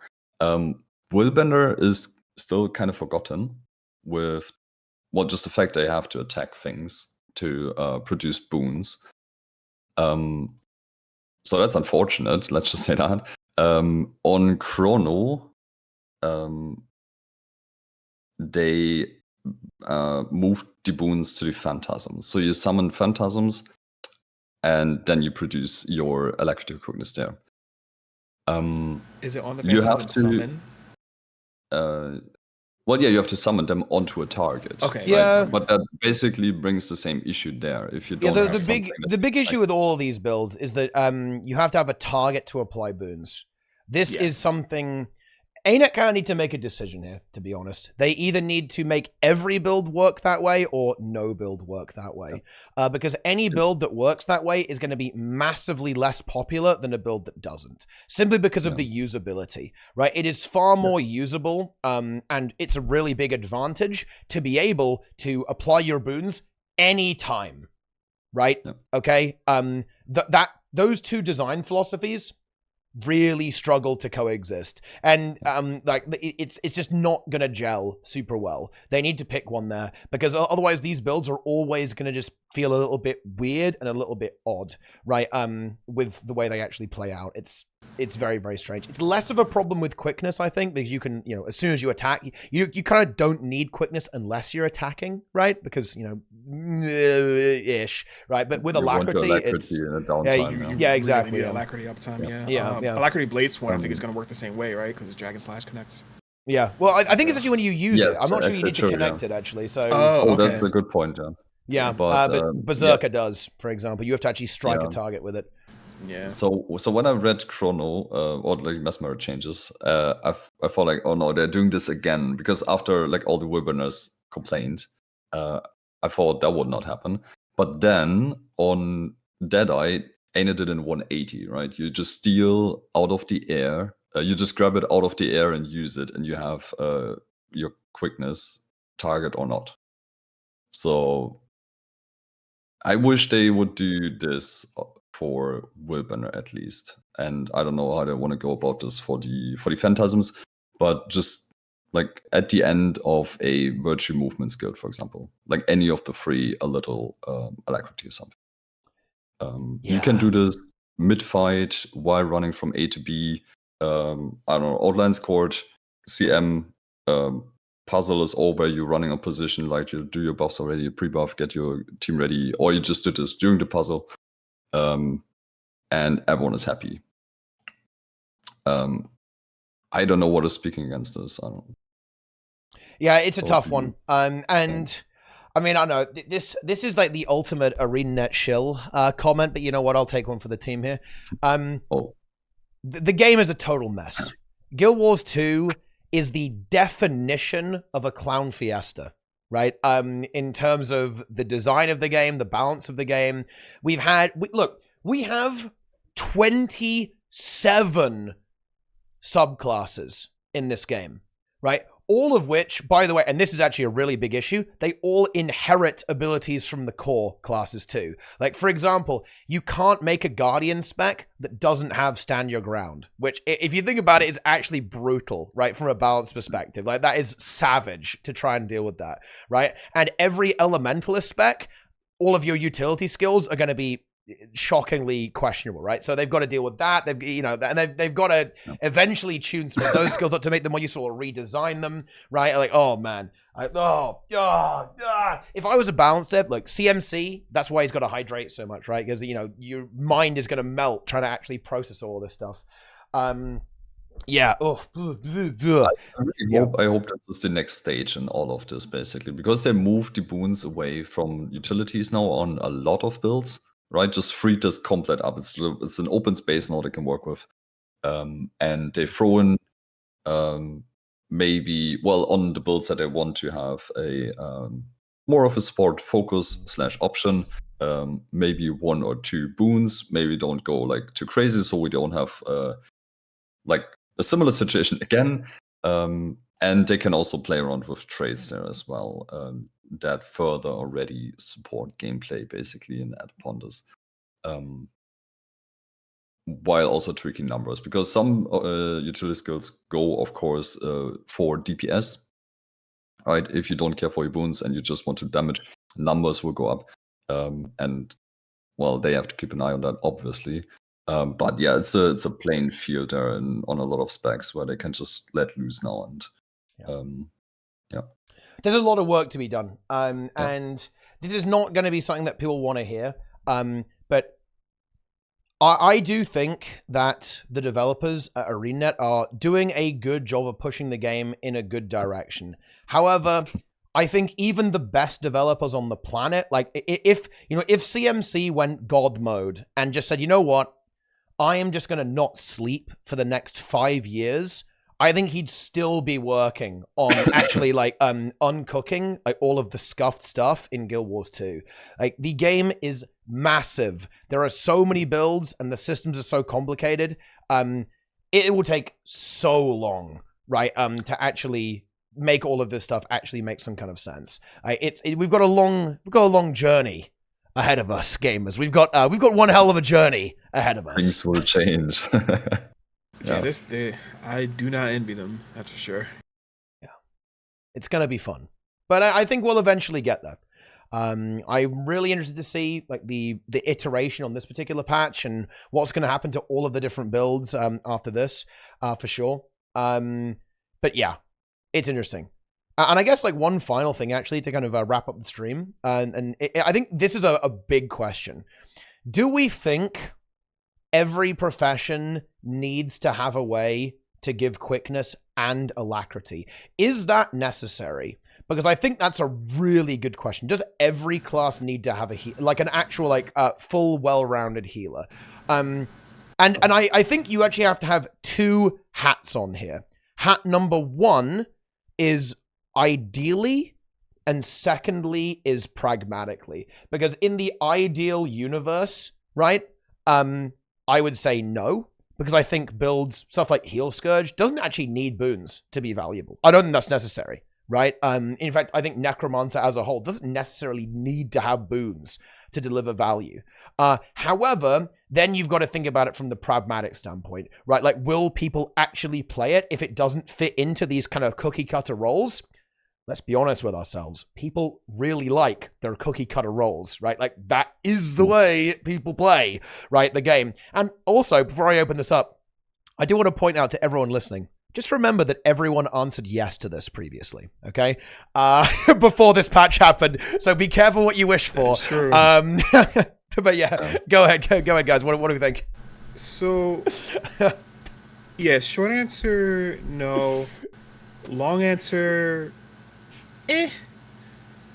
I think the I think the other boons outside of quickness and alacrity are actually not more important, but um more, I can't think of the word right now, but when you're trying to round out a group, I think having those other boons are a lot more um essential to making sure your group is like functional, right? Like incidentally getting 25 stacks on might is a really good start. But things like stability, Aegis, protection, I think those boons are also really important because we have, I think right now with this patch coming up, we have more than enough quickness and alacrity providers. But how many classes are really reliably providing Aegis? Eh. Same with like protection is kind of there, stability is kind of there, but I think more of that would help a lot. Yeah, I think that's basically what I was trying to get into earlier when I said with like the main cast and the supporting cast, right? I feel like Druid and He-Mech are like the most established and like let's say compact packages of alacrity heal at the moment with a lot of utility, a lot of benefits and strengths they bring to the table. And then on the other hand, we have basically the pendant on the quickness side for Firebrand and Herald. Herald will be freer, right? Just have to not be on glint constantly if you want to. Or you can pair this like with any other legend. Your quickness will be there, your boons will be there, and you can bring a lot to the table as well. And then afterwards we have stuff like Tempest with a little bit more limited toolkit, but still very strong in its core, basically. And I think Heal, Alec, Scourge might end up in this area maybe as well, depending on how that plays out. And then we have there also Pandora, we have Quickness, Scrapper, and what else do we have actually? Is there another Quickness Untamed? Yes. Right, but that's really kind of, I don't know what that was. Sure, why not? Or Chrono maybe even like with mantras or something. I don't know. Right, and then after that, the toolkit for like proper like big heal, either sustain or bursty, with cleanses, with all the key boons. Like there is very little Aegis stability afterwards as well, right? Like this is all going away, and it only goes to doing a lot of damage and giving key offensive boons, and maybe like one more supportive thing. And I think this is the way it's crystallizing itself out there at the moment, or throughout the past I'm not sure year about or that. two. I don't think they want to do that at all. I think they want to do the opposite. I don't know. I think they don't want to like push more healers, like active healers. I don't have the feeling. I think they definitely do, because Really? I think they correctly have identified that the reason why certain builds dominate is because they are so active, because they are so responsive, right? Like that's why they're giving stuff like Aegis to Stone Spirit, is because, well, now you can use it on Untamed maybe as well. You can give Aegis on your Untamed potentially. Like for example, that's why there's stability on Scrapper. So your quickness Scrapper, and this is why they want you to be able to use stuff like even Elixir B and Bulwark Gyro on your quickness Scrapper to give stability, right? In the same way that you can do it on Jalis as well. I think they really want to do this because again, the reason why builds like Firebrand and Druid and Mech dominate is because they're extremely customizable to whatever encounter. They are basically always good, right? There's no universe where you can be like, oh man, it sucks that we've got to heal Firebrand right now, right? Like that, you never think that. You're like, wait, but of course not, right? Firebrand's great, right? I've definitely joined Fractals as like quick scrapper, and it's just like, can you play Firebrand? I'm just like, I don't have a Firebrand. I'm sorry. Like, you don't have to have one, but yeah, I know. If it's not for you, it's not for you. Right.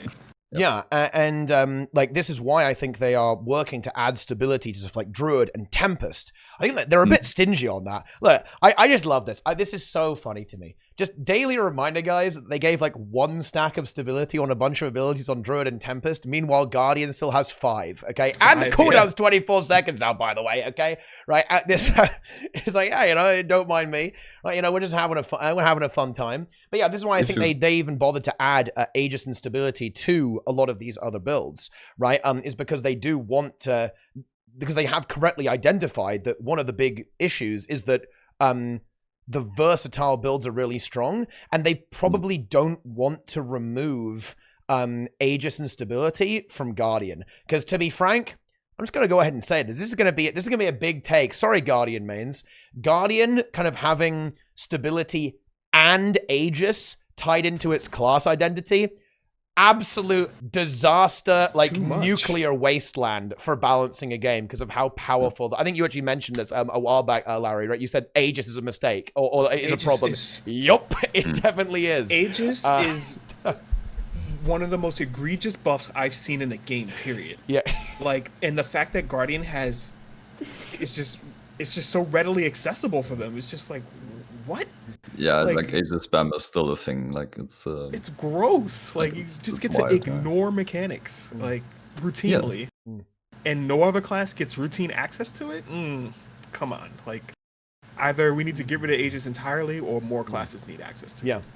But I think that is doable, actually, to kind of, you know, I don't want to doom about this. Like, for example, I think there's loads of potential for, say, Elementalist to maybe have some Aegis access or in the Earth.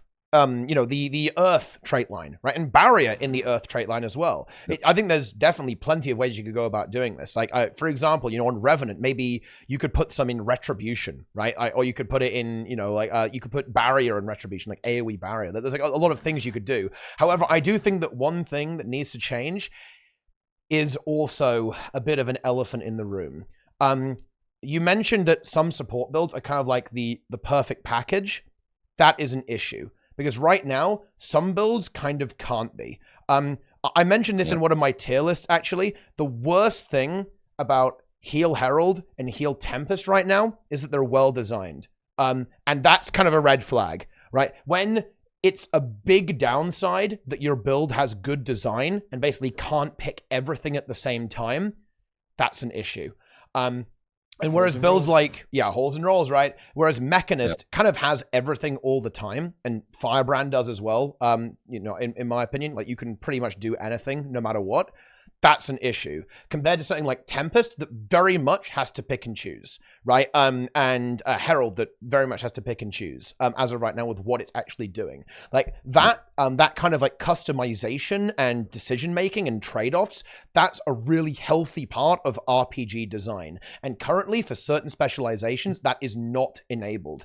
And that's a major design issue that I think has plagued the game historically and does need to be addressed.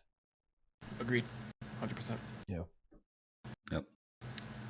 I could live with a little less Aegis, and I'm Guardian main since day one. So no, like even I'm like, I would be okay with that. I want to be super clear about this to everyone watching as well. Like, my goal is not to say we need to like delete these builds from the game. No, I think everything should be about the same power level and have similar effectiveness and similar flexibility too. And I want to say a really good example here on how powerful this versatility can be. Before End of Dragons, Heal Tempest was godlike, in my opinion. It was 10 target, had a zillion with much better application and healing than Druid at the time. But why did nobody play it?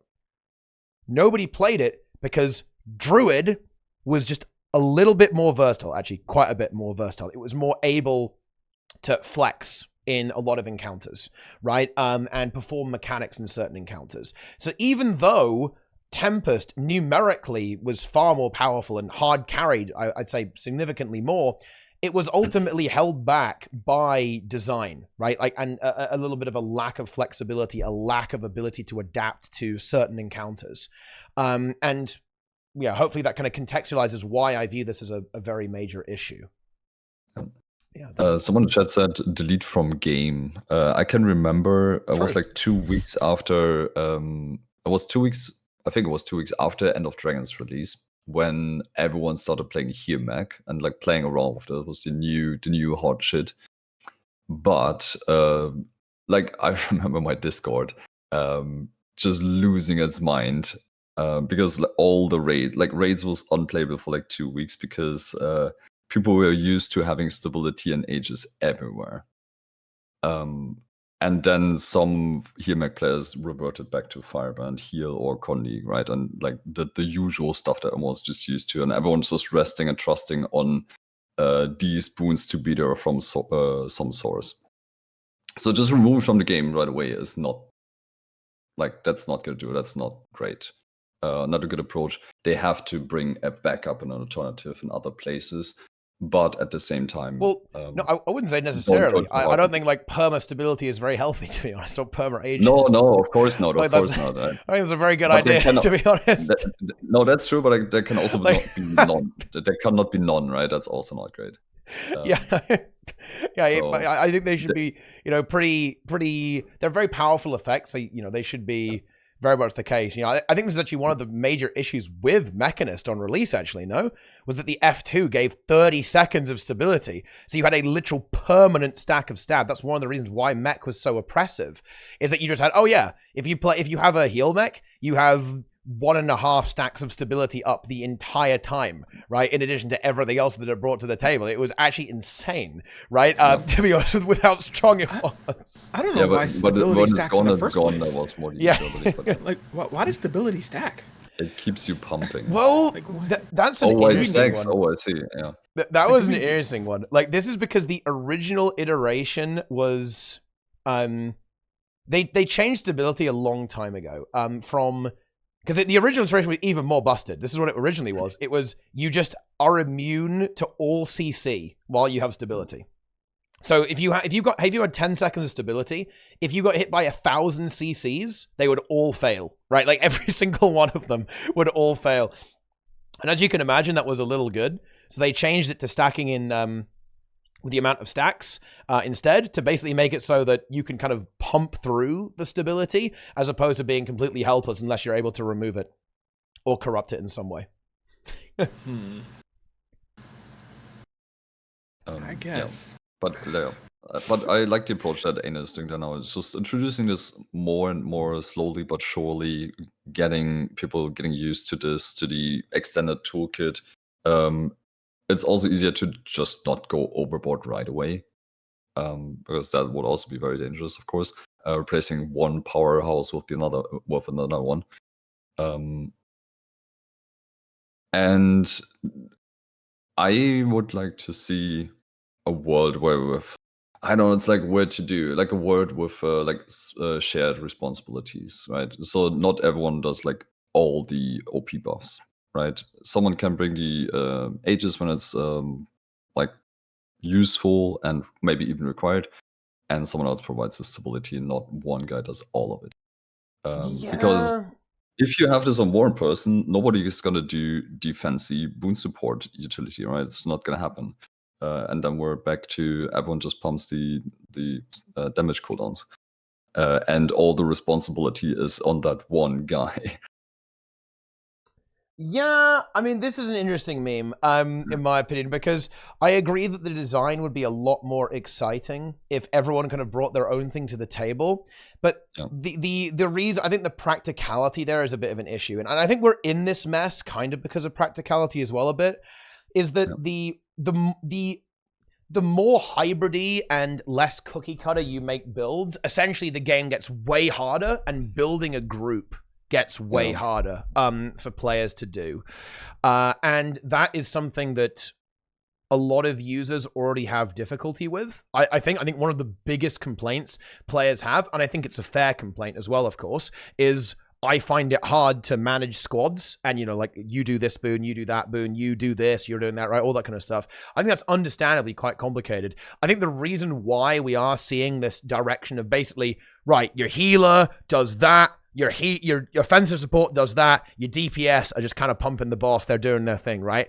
And you almost have this trinity emerging of defensive support, offensive support, and DPS, is because ArenaNet want to streamline that process. Does it essentially make the game worse designed?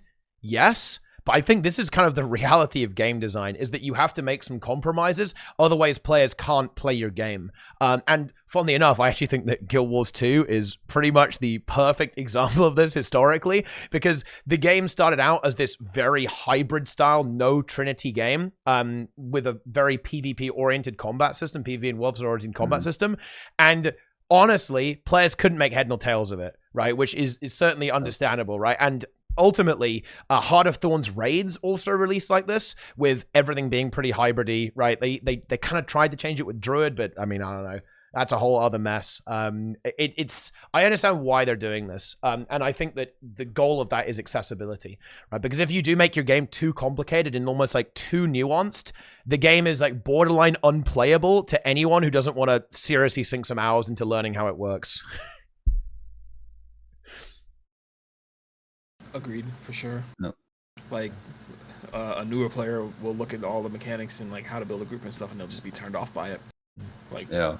just wouldn't bother. Like, why do that when I can like when they just want to get in a group and blast, you know? Yeah, exactly. And yeah, and going this direction, when you have like a clear, defined, this is what a build should do, also makes the game a bit easier to balance, right?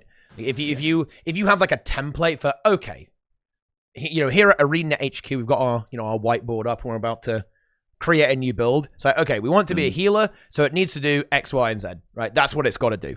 And we're making a new DPS build. Okay, it needs to do this, right? It needs to have these things that it can do. And we're making a new offensive support. Okay, then this is what it's got to do. Or this is what it needs to have the option to do. So it just makes the entire process streamlined for both players and developers, I think, making the game easier to balance. And I guess we've kind of come full circle here, is that this patch, to me, in summary, we are witnessing in real time kind of two like asteroids or two planets colliding, and it's the we want your build to be crazy and unique and have loads of gimmicky stuff attached to it.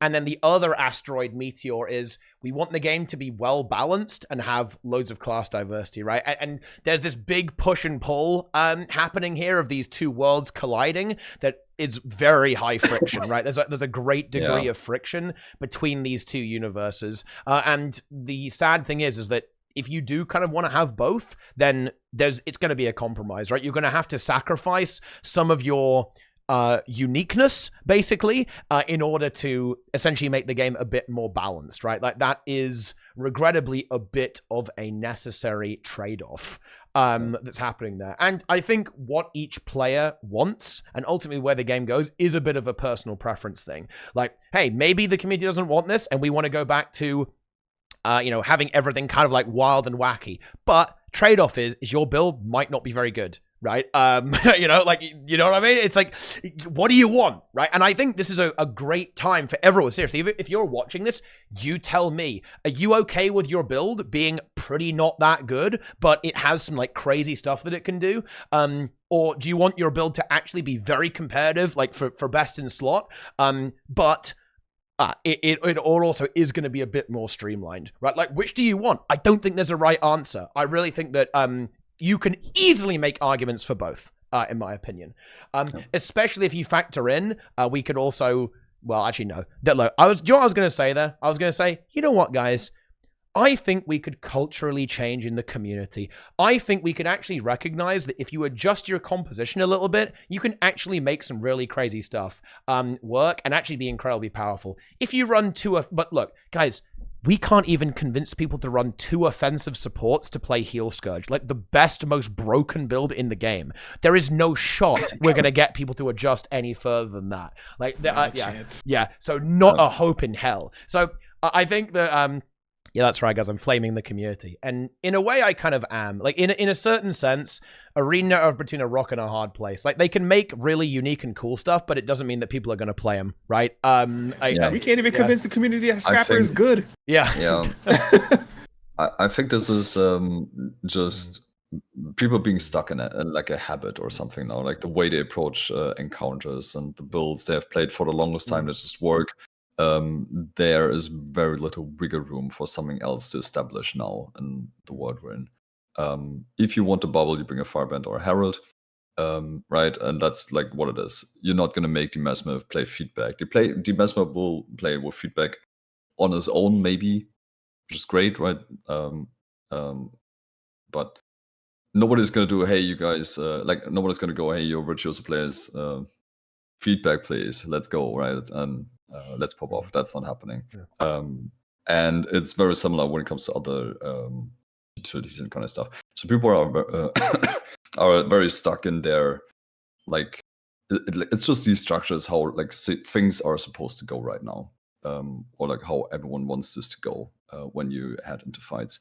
I really hope when the patch drops, everyone just plays around with these new options, with the new, well, first of all, the new builds that will appear, but also the changes to the class mechanics, right? Like how would this actually change my playstyle, and just like bring this everywhere. Maybe like don't go overboard, don't play like the super sketchy stuff, like or just only that. But yeah, try to make some room in your groups for this kind of stuff. Like if someone shows up and wants to play quickness dead, I let him, right? Just and see how that goes. Yeah. I will be one of the people playing. I just break this open a little bit, right? Just for this. Well, people are going to do that. Like that will happen, and I definitely think giving it a chance is important. There's certainly a fair bit of resistance to change, I would say, in the Guild Wars 2 community, right? Like we're almost.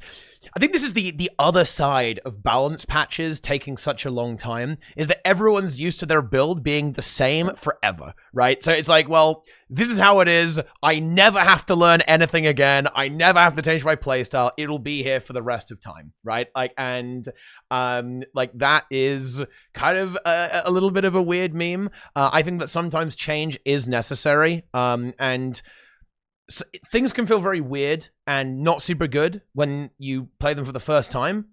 And that's because you're very used to something the other way, right? Like when you learn something new, it's going to take a little while to get used to it.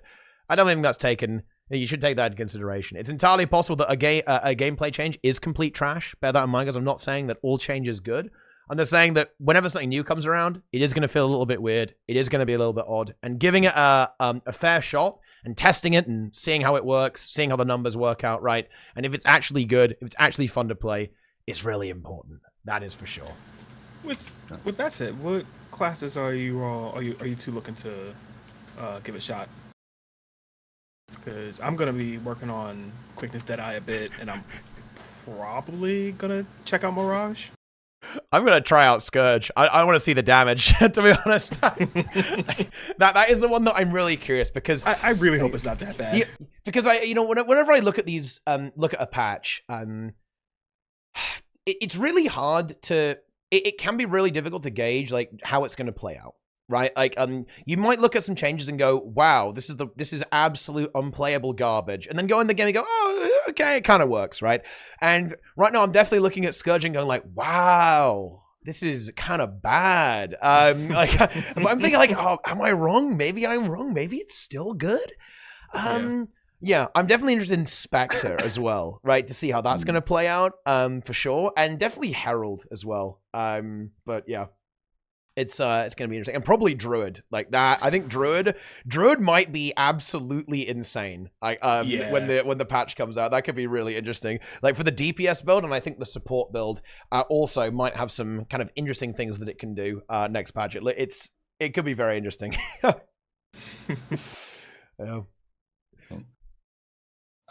Yeah, I think I'm like very close to Teapot's answer. Actually, I will check the heal Alex Scourge. I'm not very confident in that one, but I mean, I'm okay with playing it now, but like with the changes and all that, but we're gonna give that a try, like so many other players, but why not? I will continue my Alacrity Spectre journey, basically. I will go through the hassle and like checking the single target play style, basically, how annoying that is gonna be, and if players will be irritated by that, or maybe it's just gonna turn it off entirely and they switch to something else DPS Alec wise. But yeah, I will give that a try, basically. I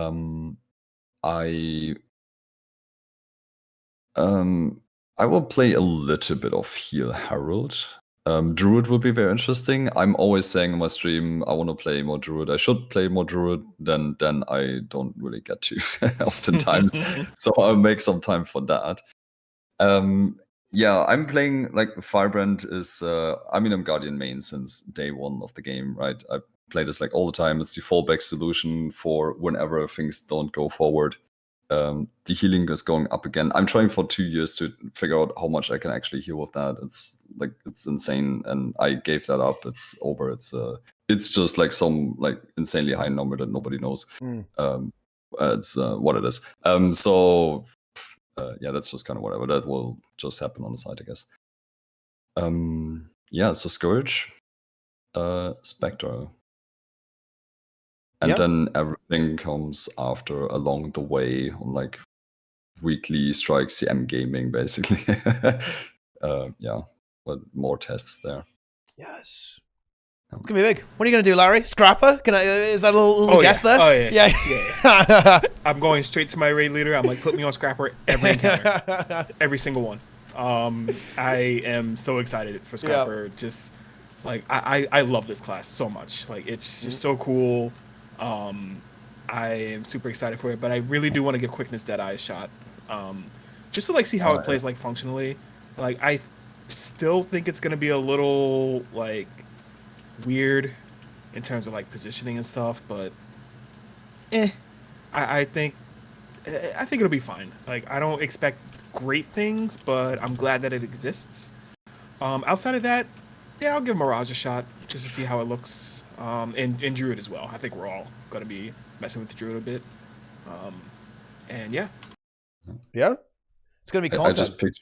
I just pictured in my head while you talked about that like some random park group with Demos, range strat, and rifle Deadeye being king of the 1500 range. Yeah, that's very good.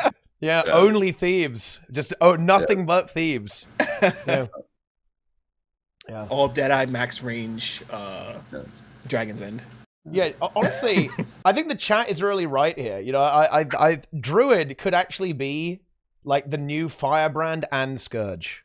There's actually a possibility that it might be that. Because think about it. It's really good. It's going to do a lot of damage, and you can take stability. You could potentially have some Aegis in there. You'll heal while doing DPS, and you also have like a solid toolkit. You have a lot of Condi guns on that build. I feel like the build is actually going to be insane, right? Like, it's going to be actually busted. Well, we'll see the numbers, obviously, but I think Condi Druid, it's green, right? So maybe Necromains can enjoy it. It's green. Yeah, it's green. I don't have the notes on hand, but can you provide alacrity on the DPS build? You can, yeah. So there will be an option to be full DPS Condi Druid, and also for a DPS loss, you don't get to take Eclipse. So the Grandmaster trait is Eclipse, which makes all of your CA abilities give Condis. You won't be able to take the Alacrity trait and that trait simultaneously. Yes. Right. God, that's so much utility you get. Oh, between that and the spirits. Oh. Yeah. There's a lot of like Ranger's utility skills are really getting opened up now. Of course, you'll have to take a DPS trade, because if you're playing, say, a DPS Druid, you are going to want to have stuff, you know, like maybe some of the damaging traps. You might want to have Sharpening Stone, right, et cetera, et cetera, et cetera. So there will be a trade there, but a lot of the times that can still be a really compelling trade. They get to double up on the Aegis too with Stone Spirit. Is this Stone Spirit? Yeah, Stone Spirit has that. Stone Spirit and White Tiger, right? Exactly. Yeah. Yes. There's a lot of potential there, right? A lot of potential. Yeah. Going down there, it's pretty big. So all of the Rangers, it might be your time. Okay, it might be a time to rise. Ranger is going to have so many builds, actually. I think you mentioned this before the show, but Ranger is going to be wild. You have so many different builds you can play, 3 actually. Druid builds, 3 Soul Beast builds. Like Quickness Untamed. Yep. Yeah. Power and Condi, maybe? I'm not sure. Maybe. I feel like there's not much damage on Untamed right now, but yeah, we'll see. We'll see about this. Ranger, looking good. If only the pet AI was a little bit better. Like this, listen. Oh my god. This is something, by the way, gamers, I just want to point this out. You know, this is so noticeable when you play WoW, actually. The AI in this game is so unresponsive. It is unbelievable. I actually don't know why it's like this. I don't get it, to be honest. Like, the AI is putrid. It really, really is absolutely putrid. It's also slow. I was doing a fractal on mech, and I had to call my mech back to me, and it just ran away. Yeah. It just ran away. Yeah, like I was a really big fan of mech. I mean, it's still really good, and I played sometimes, but I went through the HTCM progression as mech, and my golem annoyed me so much in that particular fight. Like, it's really alright at rollouts, but like it ran away from the group for no reason. It just kind of despawned. It died, but it was kind of next to me anyway. I was like, went to get weirdest lunch. stuff that's happening with this thing. Like, holy crap. Yeah, And, I've had like, it's okay in every other fight for me, I feel like, but like in this high pressure situation, it was just not good. Yeah, sometimes it'll go back to you, but Like, not all the way, so you'll be like just out of range. Like, it's just This was too annoying to I think they deal can with. actually improve this by being a bit more generous with radii. And I think this is actually true of a lot of other Boon builds too. I think what's really interesting is how generous they are sometimes and how stingy they are at other times. Like, for example, it's been seen that the Herald Boon radius on the quickness may end up being 240. That is not a lot. Whoa. Okay. Yeah. For example, like when we're living in the same universe as like having shouts give all of these boons and so on like that, right? Like the stability application on different builds like being up to 600, and then on some you have like, oh yeah, the white tiger has to be standing next to you in order for it to operate, right? It's like, oh man, okay. The tiger has to eat you to operate. Yeah. Like, and you have like the boon radius on Warhorn 5 on Ranger is actually hilarious. It's a very weird one. It has like a 900 radius on giving might, swiftness, and fury. It's like very weird actually the way it works. And then poor old Tempest, you've got overloads with a radius of 240 as PvE as well. I think kind of like standardizing it at 300 or even 360, or even being a little bit more generous. I wouldn't hate it, to be honest, in PvE. In PvE only, by the way, right? In PvP, obviously, like, you don't want to have that, and in World versus World, you don't want to have that too. But extending that out a little bit for PvE only, I don't think that will be bad. To be honest, just making these builds a little bit more even when it comes down to the application, because having really small radii, especially on the key boons, can definitely be a little bit frustrating to deal with on a lot of this stuff. Agreed. Yeah, it's sometimes just not like, it's just an argument to just not play it on certain fights, right? That's just what it is. Just to not deal with the headache. Yeah. I guess a lot of key boon application is relatively small radius now that I think of it, but I don't think that's necessarily a good thing, to be honest. Yeah. Like most of it is like, kind of like around 300, I think, right now, like with some of it being more like 240.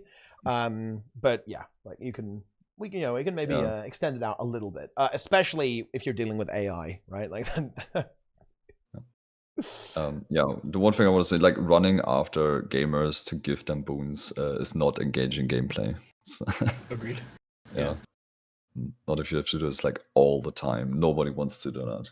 Yeah, I mean, I don't necessarily think that like you just want to stand still and do stuff. Like, for example, I think there's a lot of value. I think something that's really cool on Druid, and they've actually made this a little bit better, right? This patch with the radius increase on the auto attack and Celestial Avatar, is that now you can actually spot heal people a lot better. I think that's actually really cool when you have these kind of reactive moments where you have to, kind of not exactly target someone, but you're like, oh, you stand there, be healed, right? I think stuff like that's actually pretty cool. But yeah, sure. When it comes like, you have to be really precise with aiming your abilities or making sure everyone's stacked together, right? I think that's not that much fun to deal with for sure when it comes to like the boon application. So it's also range I like on Druid, right? And a quality of life increase as well, because you don't have to babysit your spirits anymore at all. Yeah. You just spawn them on the group somewhere else that's not your position. And yeah, that's awesome. You can just basically throw boons. This is a good with idea. a high radius, yeah. We should be able to immobilize our own allies so they can't move out of the heels. Ah. That's pretty big. I want to be. That could be something that Spectre. I like Spectre could do that. You can ally target immobilize so they can't move out of your wells, and they have to stay there and get heals. That would be big. Introduce friendly fire to artificially increase your healing. Yeah, I think it would be very. I think that would be very high value. Actually, think about it. If someone's like about to stand in oil, you just immobilize them, and they just can't do it anymore. There's nothing they can do. They can't go in the Demos oil now. So you're saying Elixir S? Oh, wait. So, you kill them so they can't go in the oil. That's big, actually. Yeah. I was playing some Final Fantasy 14 recently, and I think all the healers have a I don't know, I can remember what it's called, but you can basically pull an ally to you. Yes, I yeah, thought that's that was that's really in nice, WoW as yeah. well. I think that Yeah. I mean the thing is, do you know why you couldn't do that? And this is actually you'd have to make it so you can only. No, you couldn't even do that. An ability like that, unfortunately, can't exist because of open world. Because that gives you a free license to completely grief people. Like if it would have to be mega gimmick, it would have to be this only works in instanced content, nowhere else. Because I was going to say you could make it only work in squad, but no, that doesn't work either, right? Because you can just join a squad in open world, right, and like completely troll someone. So even though I think abilities like that are actually sick. Right. I think the way to do it would be to actually make things like Scourge Portal. So in other words, in theory, you could kind of do this, right? By Scourge portaling towards someone and then they take it back, if that makes any sense. So that would be the implementation in Guild Wars 2, right? Because any other implementation, even though it would be really fun, there's just so much potential for insanely bad behavior with it, right? Like if that existed the way it did, Tequila would never get cleared again. Oh God, Jesus. Ever. Drag them underwater to exactly. That's good stuff. Pull people off the turrets. People already do this, right? With the bloated creepers, I think is what they're called, right? Like, or whatever they are. You just pull them into the stack and blow everyone up. So like that, that, you know, you've got to watch out for that. That can already happen. I mean, think about portals right now in open world. Like people already use portals to grief people, right? So it's like, you got to be very careful with interactivity in that regard. With the, I may have trolled with a portal once or twice. Oh yeah. Oh, okay. Yeah, you know. Yeah. Okay, I see it. I get it. Yep. Clipping through Auric Basin. That type of stuff. Oh man. Okay. I think that actually about wraps it up. I think for talking about the patch overall, I believe. I don't know about you guys, but I'd say I am cautiously optimistic and very interested to see the next set of patch notes, right? When we see what the devs do and responding to the feedback. Will Scourge survive? Will it be, reborn? Will there be more buffs? Will they make it better in other ways? Will they just give it a bunch of protection on all of its skills, right? So it actually functions as a healer? I don't know. We'll find out. No. We'll find out what happens very, very soon, I guess. But anyway, any kind of final comments or final thoughts on the entire thing before we kind of wrap things up here? What's going on? No, not too much. I think we covered pretty much everything we set out to cover. I'm, as the rest of you guys are, I'm cautiously optimistic. I hope, everything is subject to change, and they have changed in the past. So we'll see. Scourge mains, I wish you the best. Yeah. Okay. I think I pointed all the problems out that I saw with changes already. It's not like the end of the world, but like reintroduced some problems somewhere else, all that kind of stuff. But that is still work in progress, of course, like so many other things. I'm very almost say on a hyped about the changes and how playstyle will change for me. It's gonna be a journey. It's an ongoing journey. It will continue. It will probably continue into the next year. Okay. And good stuff. All right then. Okay, I think that will about wrap things up for this TeaTime gamers. As always, let us know what you think in the YouTube comment section and join my Discord and we can argue about it there as well, or on stream as well.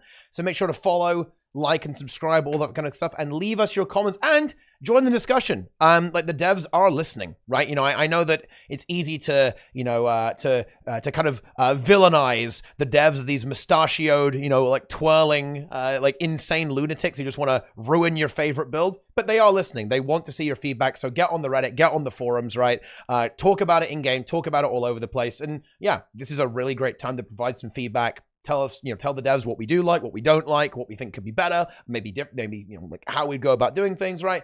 Get in there and provide feedback. That's an important part of the development process, but we are just about done. But before we go, We've got a little bit of outroducing to do. And returning to the show, it's been a little while actually. Lurking in Twitch chat, okay, keeping the chat in line. It is Lowry. Tell us a little bit about yourself and where we can hear more of your opinions. I'm Lowry. I am a game journalist, asterisk, and I write for MMORPG.com. Excuse me. And yeah, you can catch me writing there whenever I feel like it. I talk about whatever I feel like, and they pay me for it. It's great. That's about it. That's all I do right now. You can follow me on Twitter if you dare. At V2Lowry. And yeah. All right. Okay, so make sure to check all that stuff out. Links will, of course, be everywhere here. And a newcomer to the show, it is Artyo TV. What are you up to these days? Yeah, hello, my name is Artyo. I'm one of the Hardstuck boys, the Hardstuck streamers. Some of you have maybe seen me already on Twitch on the regular basis. I am support player with all my heart, so that was the TeaTime for me. I came actually full prepared with like loads and lots of notes with like all the details. The TeaTime went a little bit differently than I thought it's gonna go, but it's all there and prepared. I will go into the in all the theory crafting and testing, of course, and all the details. If you want to join me on that journey and you want to know more about your classes, what will change, and do maybe a little bit of experimenting with me, you can join me, of course, on the channel. I'm also still doing raid trainings and strike mission trainings, not so much on a regular basis, but it's still happening. So if you're a beginner, you are also very welcome to join the stream there to get into endgame content. Yeah. Oh yeah, and we're also playing some Final Fantasy 14 on the side. Every once in a while, we are doing blind raid progression over there, which is very interesting. So if you're a Final Fantasy 14 player by any chance, and you want to see me struggle and lose my mind, that might also be something for you. Yeah. So that's something else? I think that's kind of it. There you go. So be sure to check out these gamers. Links will be in the description. Definitely click on them. Or don't. Okay, it's your loss, but you don't have to, I guess. And of course, this stream, you're already here. Hit that follow button. Hey, wow. I have 89.9 thousand followers. That's incredible, okay? You know, nearly 90,000. You better go click it. Click the follow button. And of course, subscribe on YouTube. Leave comments. Like the videos. Watch every other video. Okay, that is going to just about do it. Thank you to my wonderful guests for hopping on board today. It was a fantastic show, as always. Okay, as always, you know, we're perfect. Okay, unlike the bounce notes. Okay, like we're flawless. But anyway, that'll just about do it for us. Thanks for watching, gamers, and we will see you all next time. I'll be back in just a moment. See you later, gamers.